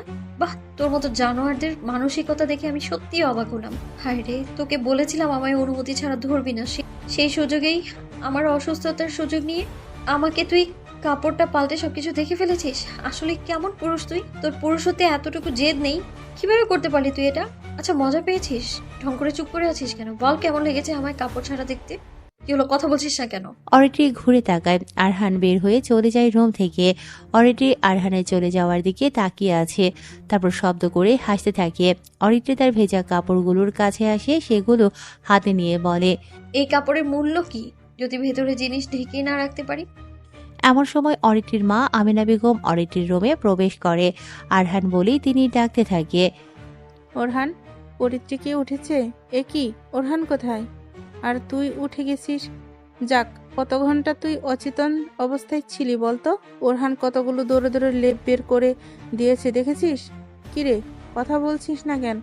আর উঠে আবার ভেজা কাপড় ধরেছিস? অরিত্রী কাপড়টা ফ্লোরে ছুঁড়ে ফেলে। বিছানায় এসে বসে। আমেনা বেগম গরম দুধ নিয়ে এসে টেবিলে রাখে। এভাবে কাপড় ছুঁড়ে মারতে দেখে উনি রেগে যায়। অরিত্রীকে বলে, কি হয়েছে তোর? আমার জীবনটা তো শেষ করে দিলে মা। আমার বেঁচে থাকার মানে নেই। আমি যদি মরতাম তাহলে ভালো হতো। ঢং করিস? পানির ভেতর পড়েছিলি কেন? জানিস তোকে ধরে রুমে নিয়ে আসতে কত কষ্ট হয়েছে? একদম শটান হয়ে পড়েছিলি। ওরহান আমাকে ডেকে এনেছিল, তোকে আমি ধরে নিয়ে আসছি রুমে, আর জেগেই ঢং চুরি করছিস? কি বললা? তুমি আনছো মানে? ওয়াশরুমে পড়েছিলাম, আমাকে অরহান ধরে আনছে না? না, আমি নিয়ে আসছি। সে তোর জন্য আমার ঘর থেকে লেপ কম্বল আনতে গিয়েছিল। কি হয়েছিল? কাঁদছিলি কেন? ওহ, তোর শোকের দামি কাপড় চোপড় ফ্লোরে ফেলেছি বলে কাঁদছিস? হায় রে, মরতে মরতে বাঁচলি আর কাপড়ের জন্য কাঁদছিস? ড্রেস কে রেখেছে ওখানে? কে রাখবে মানে? আমি রেখেছি। ওরহান কি পাগল জানিস? ওকে বললাম তুই তো অরিত্রীর বর, কাপড়টা তুই চেঞ্জ কর, আমি আরো কম্বল নিয়ে আনি। সে বলে আপনি করেন, আমি যাচ্ছি। কত কষ্ট হয়েছে তোর ড্রেস চেঞ্জ করাতে। উফ, তুই এত ভারী কেন? ফ্লোরে ছুঁড়ে মেরেছি আমি রেগে, তারপর এই ড্রেসটা পরালাম। এরপর ওরহান এসে কম্বল লেপ এনে তোর গায়ে দিয়েছে। বললাম অরিত্রীকে জড়িয়ে ধরে থাক, সে পালাতে চাইছিল। পরে তোর পাহারার জন্য বসিয়ে রেখেছি, কিন্তু সে কোথায়? অরিত্রী চুপচাপ ভেজা ড্রেসগুলোর দিকে তাকিয়ে থাকে, মনে মনে বলে, আমি তাকে মারলাম কেন? ধুর, যা হওয়ার হয়েছে। কাজের ছেলেকে মেরেছি, বেশ করেছি। এত ঢং ভালো লাগে না। আমেনা বেগম বলে, গরম দুধ খেয়ে নে, আমি ওরহানকে পাঠাচ্ছি। দুপুরে খাসনি, ভাগ্যিস ওকে ডাকতে পাঠিয়েছিলাম তোকে। সে এসেই দেখে তুই ওয়াশরুমে পড়ে গেছিস। ছেলেটা কত দৌড়াদৌড়ি করলো। তাড়াতাড়ি খাবার খাবি, আয়। মেহরাব সাহেব বাড়ির সবাইকে ডাকে, সবাই ওনার সামনে এসে বসেছে। মেহরাব সাহেব বলে, এসকে কোম্পানির মালিক আমাদের কোম্পানির সাথে নতুন একটি ডিল করতে চাচ্ছে, আর সেই ডিলটা হতে যাচ্ছে বিশাল বড়। আর সেজন্য এসকে কোম্পানির মালিক মিস্টার শুভ্র সরাসরি আমাদের দেশে এসে ডিল করবে। কিন্তু আমি একটা প্ল্যান করছি, আমি তাকে সোজা আমার বাসাতে নিয়ে আসব, আর তাকে হোস্ট হিসেবে ট্রিট করবে আমাদের অরিত্রী, কারণ সে শিক্ষিত, সে সবকিছু বুঝবে কিভাবে ট্রিট করতে হবে। অরিত্রী কিছু বলে না, বসে চুপচাপ আরহানের দিকে তাকিয়ে আছে। আরহান প্রায় সময়ই তার বাটন ফোন চাপে, সে কখনো অরিত্রীর দিকে ঠিকভাবে তাকায়নি। তবে মেহরাব আর আমেনা বেগম তাকে দায়িত্বের ভেতরে ফেলে দিয়েছে। না চাইতেই অরিত্রীকে আরহান দেখে শুনে রাখবে।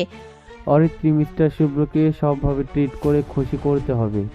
দেখতে সে অনেক হ্যান্ডসাম, সে দেশে আসলে আমরা তাকে বাড়িতে নিয়ে আসব। আচ্ছা ঠিক আছে। আর অরহান, এদিকে আয়। জি স্যার। পড়াশোনা তো করলি না ঠিক মতো, রোজ সকালে উঠে কই যে যাস জানিও না। সারাদিন কি করিস বলতো? মাকে হেল্প করি, আপনাদের অনেকগুলো কাজ করে দেই, এই তো আমার কাজ। যদি একটু পড়াশোনা করতি তাহলে তোকে আমাদের কোম্পানি কাজ দিতে পারতাম, কিন্তু তুই ছেলেটা অনেক সৎ। তোর বাবা যেদিন তোর মাকে ছেড়ে চলে যায়, তোর মায়ের তখন অল্প বয়স, তুই তখন পেটে। এমন অবস্থায় তোর মা আমাদের এইখান থাকে। তোর নানিটাও হঠাৎ চলে যায় ওপারে। তোর মা তোকে কষ্ট করে বড় করিয়েছে, পড়াশোনা করাতে পারিনি। তোর মাকে কষ্ট দিবি না। জি স্যার, এজন্যই মায়ের জায়গাতে আমি কাজ করি। আমাদেরকে আশ্রয় দেওয়ার জন্য অনেক শুক্রিয়া স্যার। কিন্তু তোকে মাঝে মাঝে দেখতাম না, কোথায় যেতিস রে? গ্রামে যেতাম, নানির কবর আছে, দেখতে যেতাম। ওহ ভালো। শোন, শুভ্র আসবে, এসকে গ্রুপের চেয়ারম্যান, অনেক বড় মাপের লোক। তার কাজ হবে সবসময় তার সবকিছু দেখভাল করা, ঠিক মতন তাকে সেবা করা। যখন যা লাগে সবকিছু দ্রুত করে দিবি, ঠিক আছে? জি স্যার, যেমনটা বলবেন সব হয়ে যাবে। আরহান চলে যায় তার ঘরে। ঘরের ভেতরে এসে দরজা আটকে দেয়। বিছানার নিচে তার সবকিছুর বই রাখা। আরহান বই বের করে পড়তে শুরু করে। অনেক প্রকারের বই আছে। পড়াশোনা কমপ্লিট করেছে মাস্টার্স শেষে আরহানের, কিন্তু মায়ের জন্য কিছুই করতে পারে না। তার মা এখান থেকে তাকেও যেতে দেয় না, নিজেও যায় না। হঠাৎ দরজায় কড়া নাড়ার শব্দ। আরহান দ্রুত বইটা আবার বিছানার নিচে রেখে দিয়ে চাদর দিয়ে ঢেকে দেয়।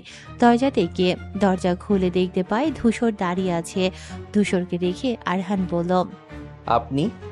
হ্যাঁ, তোর ঘর দেখতে আসলাম। দেখি সর। ভিতরে আসবেন? আরে সত্য। ধূসর ভেতরে আসে। আরহানের ঘরটা একদম পরিষ্কার পরিচ্ছন্ন। ধূসর আরহানকে বলে, আমার জন্য পানি নিয়ে আয় তো। আচ্ছা। আরহান চলে যেতেই ধূসর তার মানিব্যাগটা আরহানের ঝুলিয়ে রাখা প্যান্টের ভেতরে রেখে দেয়। আরহান পানি নিয়ে আসে, ধূসরের দিকে বাড়িয়ে দেয়। ধূসর সেটা নিয়ে খেয়ে রুম থেকে বের হয়ে আসে। আরহানও বের হয়। সবাই রাতের খাবার খেয়ে যে যার রুমে চলে যায়। আরহানকে থাকতে হবে অরিত্রী রুমে। অরিত্রী রুমে বসে আছে।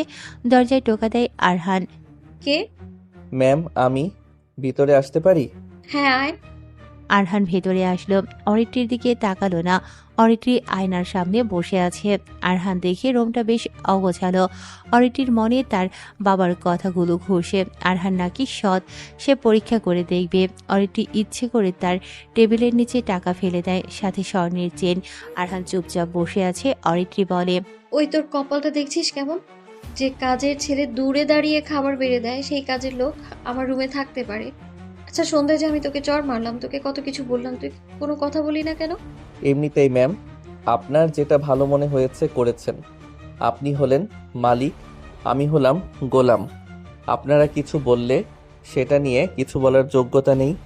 আপনি আমার বউ হয়েছেন, এটা আমি কখনো বিশ্বাস করতে পারি না। ভাগ্যে হয়তো এমনটা ছিল, কিন্তু আপনি চিন্তা করবেন না, আমি কখনো বলবো না আপনি আমার বউ, বা আমার দ্বারা এতটুকু বিশ্বাস রাখতে পারেন যে আমার থেকে কেউ জানতে পারবে না আমাদের বিয়ে হয়েছে। আর আমি জানি আপনিও কখনো এসব বলবেন না কাউকে।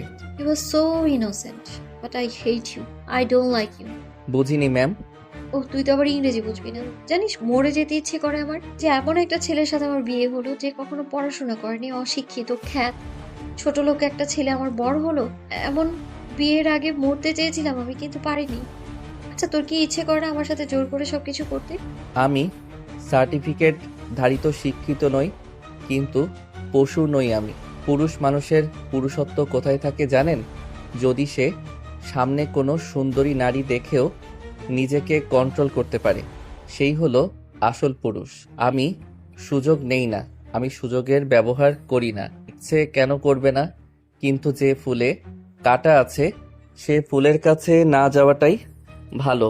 আর তাছাড়া প্রতিটা মানুষ আটকায় গুরুত্বের কাছে, সম্মানের কাছে।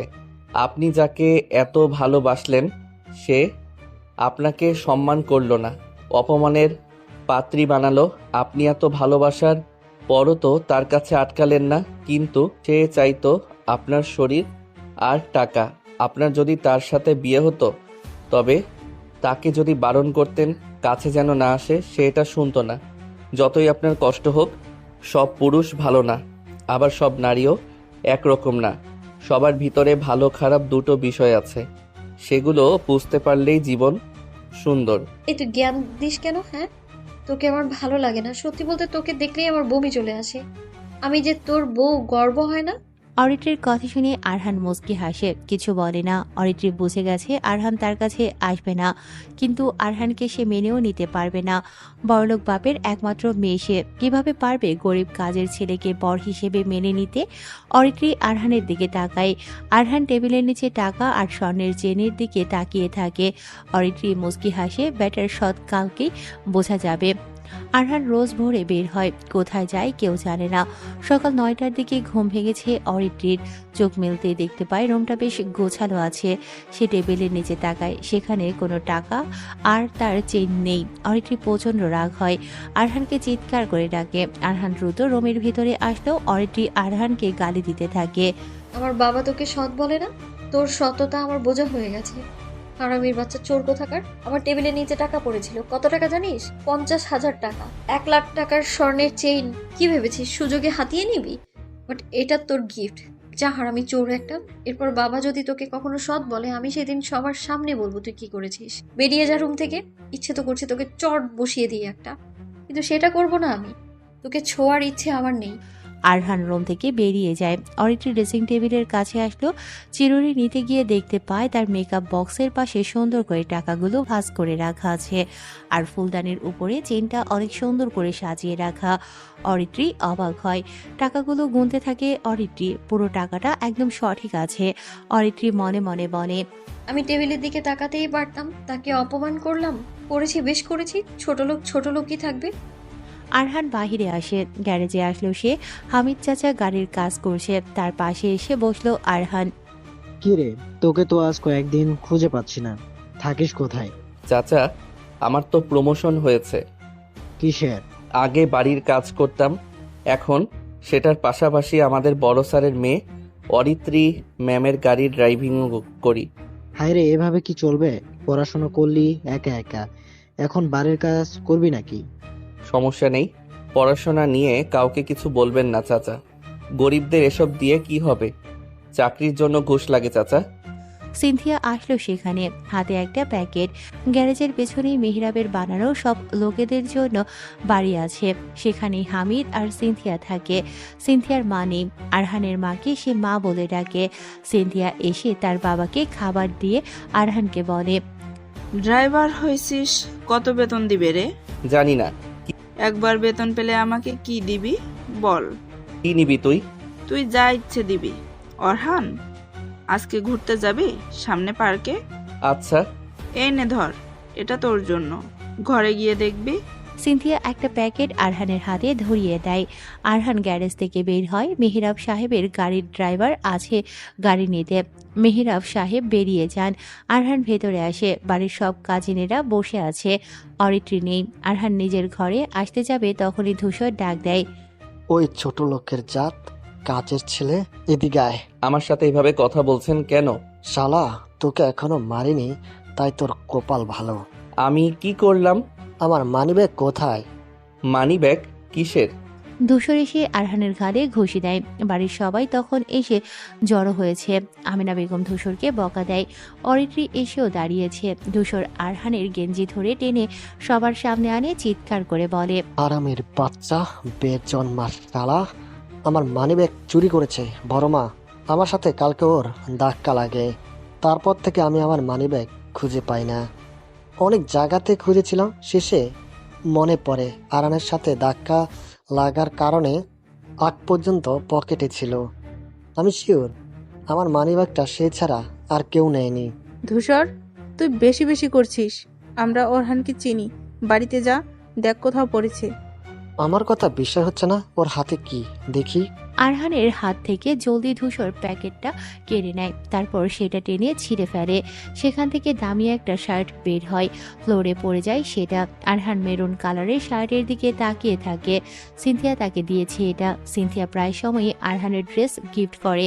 ধূসর সেই শার্টটা হাতে নিয়ে বলে, এটা আমাদের কোম্পানির শার্ট, এটার দাম 3000 টাকা।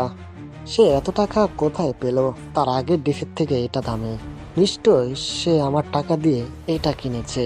পালা কুত্তার বাচ্চা, বল টাকা কোথায় রেখেছিস? চুরি কেন করেছিস? কথাটা বলে আরহানকে ঘুষি দেয় ধূসর। মাহিমা দৌড়ে আসে ছেলের কাছে। ধূসরের পা জড়িয়ে ধরে বলে, আব্বা জান, আমার ছেলে এমন না, সে কখনো চুরি করবে না। কত জিনিস পরে তাকে আমার ছেলে কখনো তো নেই না, বরং গুছিয়ে রাখে।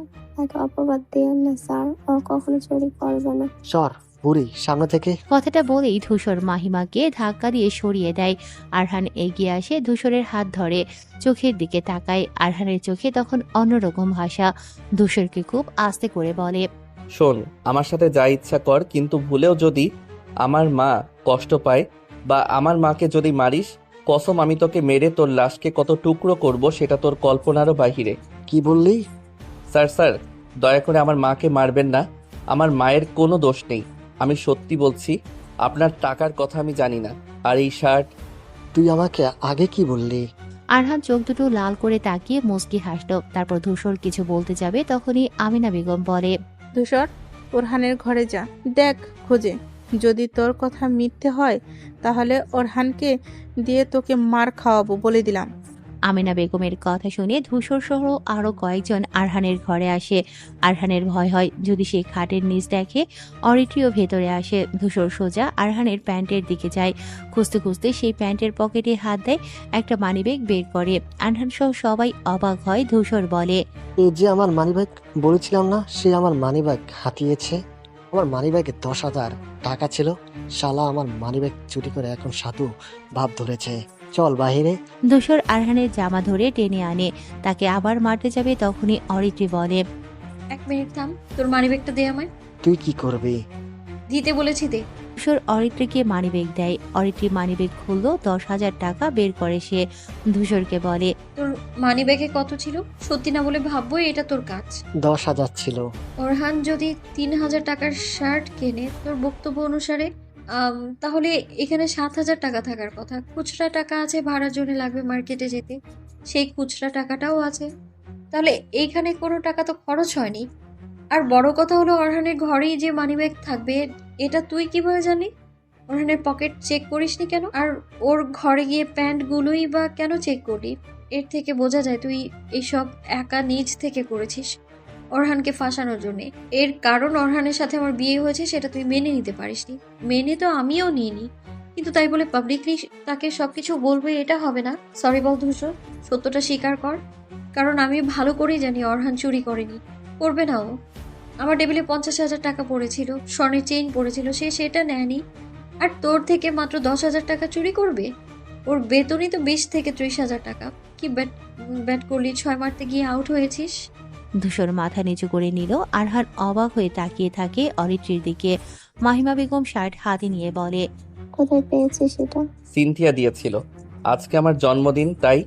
আরহানের কথা শুনে মাহিমা আর দাঁড়ায় না, আরহানকে নিয়ে ঘরে চলে যায়। তারপর মাহিমা ছেলের গাল থেকে রক্ত মুছে দিচ্ছে, তার চোখে পানি। রক্ত মুছতে মুছতে বলল, পড়াশোনা করে বলেছিলি তুই কখনো কারোর বাসায় চাকরি করবে না, অথচ পড়াশোনা শেষ, এখন তুই এখান থেকে যাচ্ছিস না কেন? তোকে যখন সবাই ছোট লোক বলে, অশিক্ষিত গায়ে আবুল বলে, তখন আমার অনেক কষ্ট হয় বাবা। দেখতে কালো থেকে উজ্জ্বল, চেহারা মায়া আছে, তুই একটা চাকরি করতে পারিস না? চলে যা বাবা এখান থেকে। তোমাকে এখানে রেখে যাব না মা, চাকরি তো খুঁজতেছি। দেখো না, মাঝে মাঝে কয়েক মাস এখান থেকে চলে যাই, আবার ফিরে আসি, সে সময় চাকরি খুঁজি। কেউ তো ঘুষ ছাড়া চাকরি দিতে চায় না, তাই এখানে তোমার কাছে এসে থাকি। তোমার তো অনেক বয়স হয়েছে, এই বয়সে তুমি কত কাজ করবা? তোমার কাজ আমিই করে দিচ্ছি, তোমার এত ভাবতে হবে না। তোর বড় স্যারকে বলি তোর ব্যবস্থা করে দিতে। মা, তুমি কিন্তু কথা দিয়েছিলে আমার পড়াশোনা নিয়ে কাউকে কিছু বলবে না। যদি বলো তাহলে এমন জায়গাতে চলে যাব তুমিও কখনো খুঁজে পাবে না। আচ্ছা বলবো না, কিন্তু বৌমা ও না মানে ছোট ম্যাডাম তোকে আজকে বাঁচিয়েছিল।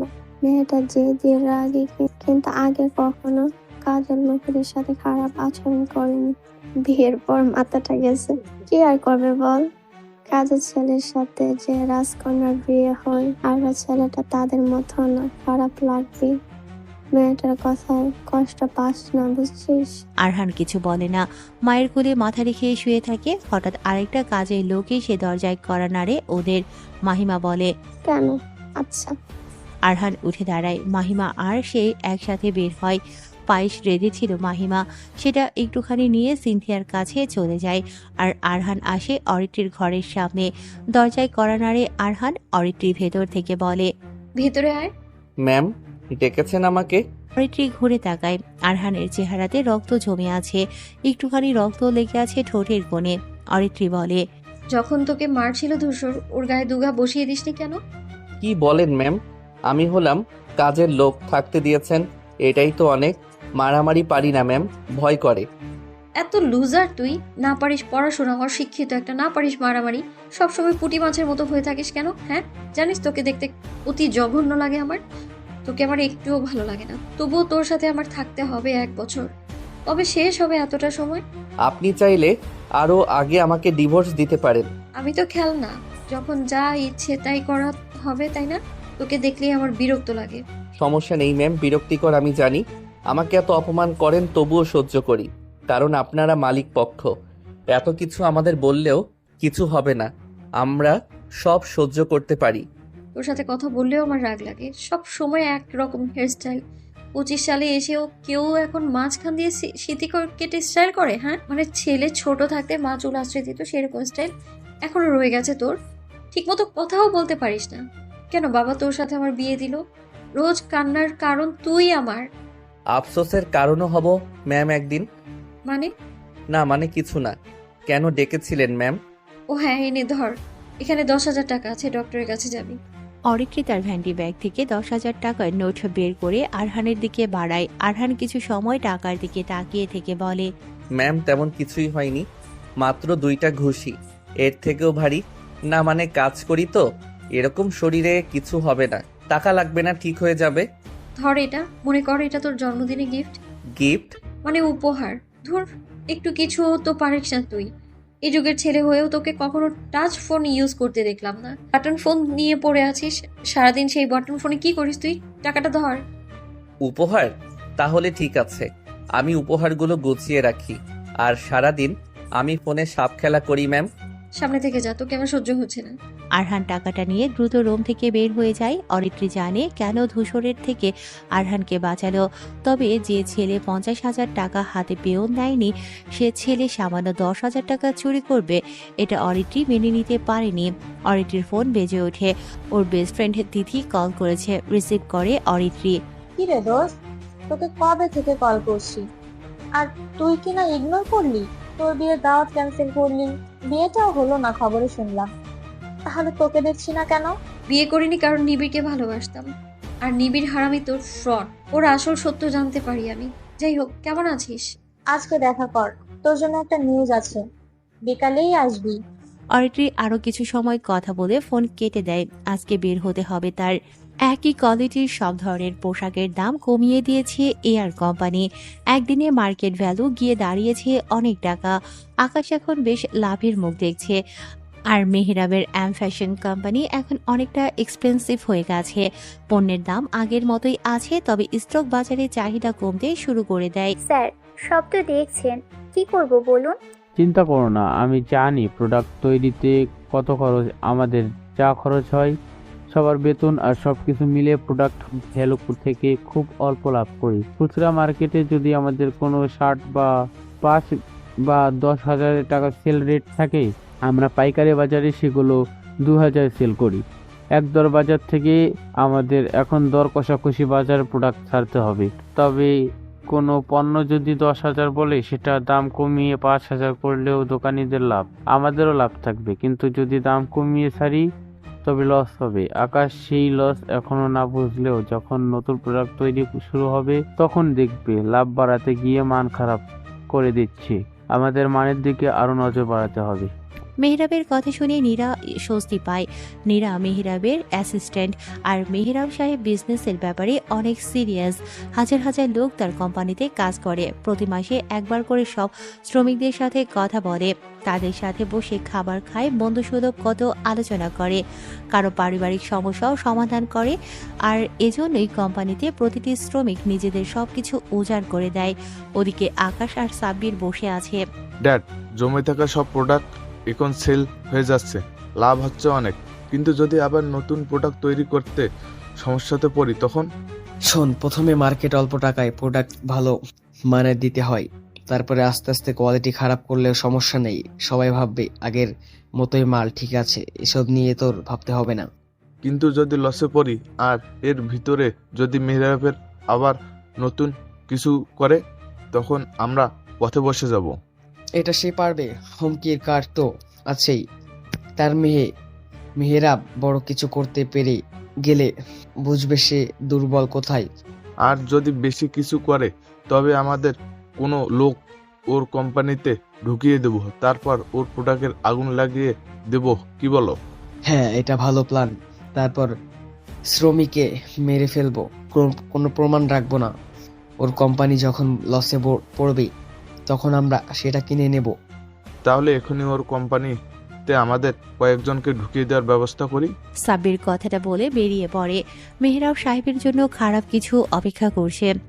মেহরাব সাহেব বাড়িতে বসে আছে। আজকে দ্রুত ফিরেছে তিনি, সবার সাথে বসে আছে। আরহানের ঘটনা তিনি জানেন না। অরিত্রী বের হয়, সবার সামনে আসতেই মেহরাব জিজ্ঞাসা করে, কোথায় যাচ্ছিস? বন্ধুদের সাথে দেখা করতে। অরহানকে সাথে করে নিয়ে? বারবার যেন একই কথা বলতে না হয়। কিন্তু আমি তো বন্ধুদের কাছেই যাচ্ছি। তাতে কি, অরহানকে সাথে করে নিয়ে যা। অরিত্রী বের হয়, আরহানের সাথে বের হয়। সিনথিয়া ভেতরে ঢুকছিল আরহানের মায়ের সাথে দেখা করবে বলে। সিনথিয়াকে দেখে অরিত্রী ওদের পাশ কাটিয়ে সিনথিয়া যখন ঢুকবে, অরিত্রী সিনথিয়াকে ডাকলো, মেয়ে দাঁড়াও। জি ছোট ম্যাম। হামিদ আঙ্কেলের মেয়ে না তুমি, তাই না? আমাদের ফুল বাগানে তুমি দেখাশোনা করো। হ্যাঁ ম্যাম। অরহানের সাথে তোমার দেখি বেশ ভাব। দুজন একসাথে বড় হয়েছি ম্যাম। আমরা তো ছোটবেলা বাহিরে একসাথে খেলতাম। পড়াশোনা করেছো? হ্যাঁ, অনার্স শেষ। বাবার জন্য এখানে আসি, ফুলবাগান দেখাশোনা করি। আচ্ছা যাও। অরিত্রী চলে যায়। আরহান পিছু পিছু আসে। সিনথিয়া ওদের দিকে তাকায়। আরহান গাড়ির দরজা খুলে দেয়। তারপর একসাথে দুজনে গাড়ি নিয়ে চলে আসে। এয়ারপোর্ট রোডের দিকে আসে ওরা। রাস্তার পাশে একটা বড় ভিআইপি ফুচকার দোকান। ওর বন্ধু আর বান্ধবীরা সেখানে আছে। গাড়ি থামায় আরহান। অরিত্রীকে গাড়ি থেকে নামতে সাহায্য করে। ওর বন্ধুরা এগিয়ে আসে অরিত্রীর কাছে। বাপরে, ফুল বেবি আজকে তাহলে আসছে? ভুলেই তো গিয়েছিস মনে হয়। আরে না, একটু ঝামেলাতে ছিলাম, বিয়ে ভাঙলাম তাই আর কি। তাই ছেলেটাকে? এ তো। হ্যাঁ, কে এটা? আগে তো কখনো দেখিনি। আমি ম্যামের নতুন ড্রাইভার অরহান। ওই অরিত্রী, তো ড্রাইভার তো দেখি হ্যান্ডসাম। হাতের বাহুর দিকে তাকা। ছি, তুই যেমন, তোর চয়েসও এমন। যা স্যার। ওর কথা বাদ দে দোস্ত, আয় বসি। সবাই গিয়ে বসলো একটা টেবিলে। রাস্তার পাশে টেবিল সুন্দর করে সাজানো। এটা টুরিস্ট এলাকা, তাই সবকিছু পরিষ্কার করে রাখা। আরহান গাড়ির পাশে বসলো, বাটন ফোন বের করে চাপতে থাকে। ঈশিতা বলে, দোস্ত দেখ তোর ড্রাইভার বাটন ফোন চালায়, বেচারা এত গরিব। তোরা কি ওর কথা বাদ দিবি? কেন ডেকেছিস বলতো? রাগ করিস কেন? আচ্ছা শোন, আমাদের রিয়ার তো এই সপ্তাহ পরেই বিয়ে। আমাদের সবাইকে ডেকেছে সে। কি? বাহ, জানলাম না আমি।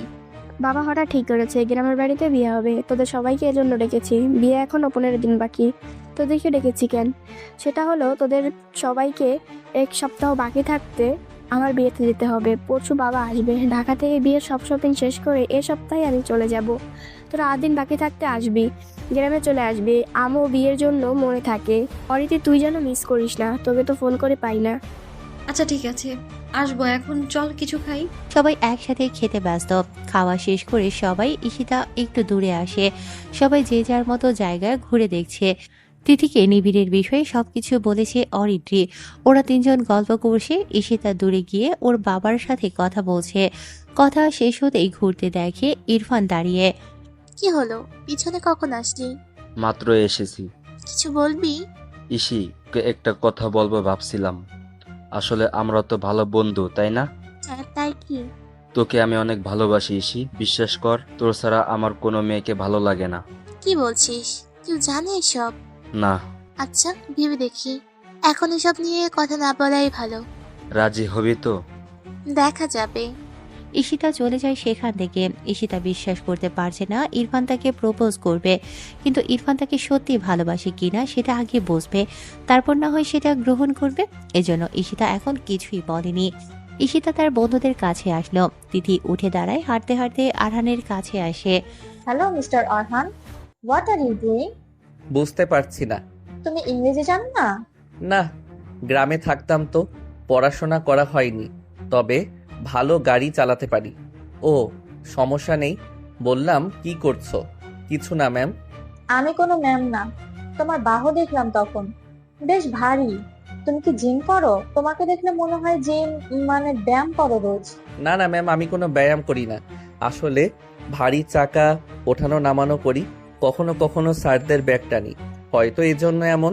দেখতে ভালো, তবে চেহারাটা সুন্দর আছে। ম্যাম, গরিব বলে মজা নিচ্ছেন? আমাকে ম্যাম? কি ব্যাপার, তুই আমার ড্রাইভারের সাথে কি করছিস? তোকে না বলেছি এসব গরিব খ্যাত গাইয়া ছোট লোক টাইপ লোকদের থেকে দূরে থাকতে? কথা বলতে না বলেছি না? ভাই, তোর জন্য বড়লোক ছেলেরা পাগল, আর তুই বেছে বেছে গরিব অশিক্ষিত দেখতে বাজে ছেলেদের খোঁজ করিস। তোর নিয়ে না আর পারলাম না। এমন করে বলিস কেন? মানুষকে সম্মান দিতে হয় গাধি। আর এরা অনেক ভালোবাসতে পারে। নিবিড় তো বড় লোক ছিল অরহানের থেকে, কি পেলি? এরা ভালোবাসাকে সম্মান দিতে জানে। তুই রাখ তোর ভালোবাসা। এই গরিবের বাচ্চা, ওঠ, বাড়ি যাব। আরহান দ্রুত গাড়ির দরজা খুলে দেয়। অরিত্রীর গাড়িতে উঠে বসে। তিথি হাসতে থাকে, আরহানকে বলে, কষ্ট পেয়েছো? আরহান গাড়িতে উঠতে উঠতে বলে, না, সব সময় কষ্ট পেতে হয় না। আরহান চলে আসে সেখান থেকে। অরিত্রীর মেজাজ খারাপ লাগছে। তিথির ন্যাকামি একদমই ভালো লাগে না।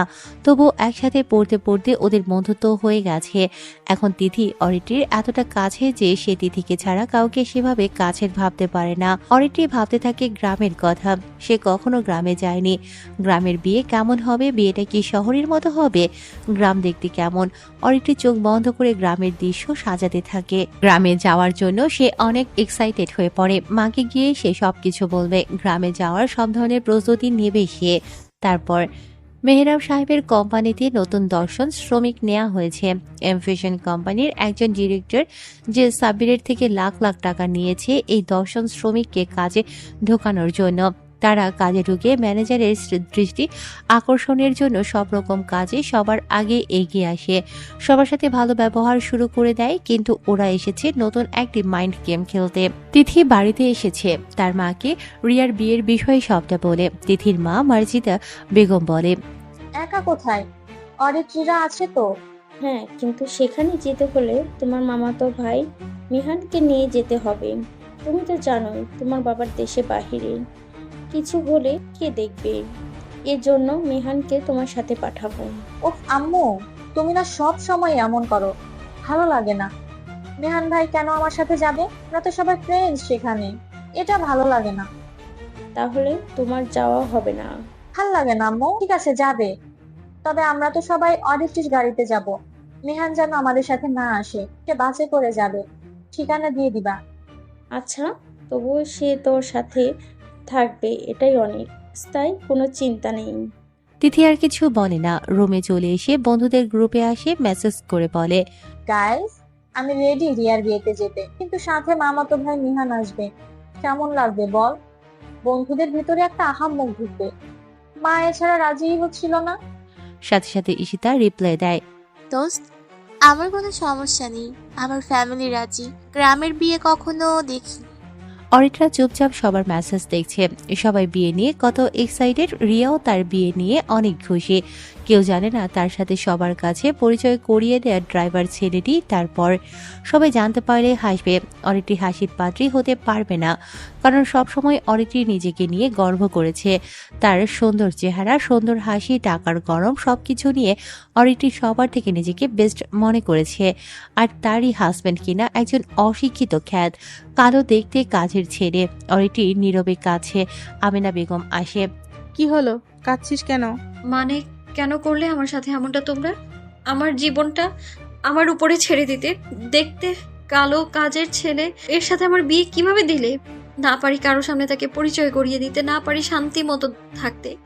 এর থেকে কি মরাটা ভালো ছিল না বলো? এখন ভাগ্যে যা ছিল তা হয়েছে। আমি মানি না এটা। তোমরা আমার ভাগ্য নষ্ট করেছো। তোমরাও তো পারো না কাউকে তোমার মেয়ের বিয়ে নিয়ে কাউকে কিছু বলতে। তাহলে এটা কি খারাপ কিছু না? আমি সহ্য করতে পারি না। চুপ থাক, ডেকেছিলি কেন?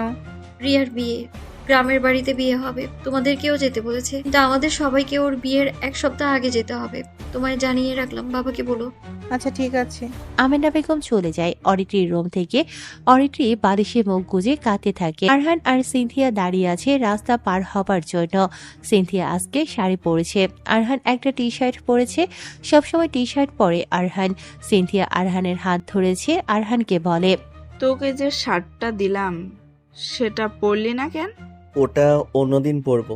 ভালো জিনিস এত জলদি পড়তে নেই, ব্যবহার করলে নষ্ট হবে তো। চল রাস্তা পার হই। দুজনে রাস্তা পার হয়। সেই পার্কের ভেতরে আসে। সিনথিয়া বসলো একটা বেঞ্চে, আরহানও বসলো। আরহান চুপচাপ বসে থাকে, বাটন ফোন বের করে চাপতে থাকে। ওই তুই সবসময় ফোন চাপিস কেন? কি চাপিস হ্যাঁ? আরহান জলদি ফোনটা পকেটে ঢুকিয়ে নিয়ে বলে, কই না তো, আমি তো গেমস খেলি। তো বল, এখানে ঘুরতে আসলি কেন? আর আজ শাড়ি পরলি যে? হ্যাঁ, তোর জন্মদিন তো এই জন্য। কেমন লাগছে বল তো? ভালোই লাগছে, কিন্তু তুই সাদা আমি কালা, মানুষজন দেখলে কি ভাববে? হাসবে, বুঝলি তো? রাখ তোর মানুষের কথা। কালো বলে কি হয়েছে? আমি জানি তো তুই কেমন। পড়াশোনা করছিস, রেজাল্টও ভালো, সবসময় ফার্স্ট হতিস ক্লাসে। তোর রেজাল্ট দেখলে তো অবাক হতাম। এত ভালো একটা ছেলেকে নিয়ে কে হাসবে? এসবের মূল্য নেই। পুরুষ মানুষ সবসময় দুটো জিনিসের উপর নির্ভর করে, একটা হলো টাকা আর একটা হলো চেহারা। আপাতত দুটোর আমার কোনো কিছুই নেই। ভালো মেয়েরাও তো ক্রিম মেখে সুন্দর হয়ে যায়, হাত পা কালো, মুখ সাদা ক্রিমের গুণে। আমরা ছেলেরা তা পারি না। তবে মেয়েরা গুণী হলে তারও মূল্য থাকে বেশি। যেমন তুই হলি গুণী মেয়ে, দেখতেও সুন্দর, পারফেক্ট মেয়ে তুই, আর আমি কোনো দিক দিয়ে তোর যোগ্য হতে পারবো না। বিষয়টা এমন। তুই এসব আজাইরা কথা বলে মুড নষ্ট করিস না তো। মেজাজটাই খারাপ হয়, তোর সাথে আর ঘুরতে আসবো না, যা। আরে রাগ করিস কেন, বাদ দে, চল হাঁটি। ওরা দুজনে পার্কের ভিতরে ঘুরতে থাকে। সিনথিয়া আর আরহান ভালো বন্ধু, দুজনে একসাথে বড় হয়েছে, এজন্য ওদের বন্ধুত্ব বেশ গভীর। সিনথিয়া ফুল কিনতে যায়, কয়েকটা ছেলে আসে সেখানে। ছেলেগুলো ভেতরে নেতা গোছের ছেলেটা সিনথিয়ার দিকে অনেক বাজেভাবে তাকাতে থাকে। ছেলেটার নাম আরিয়ান। সিনথিয়াকে দেখে বলে,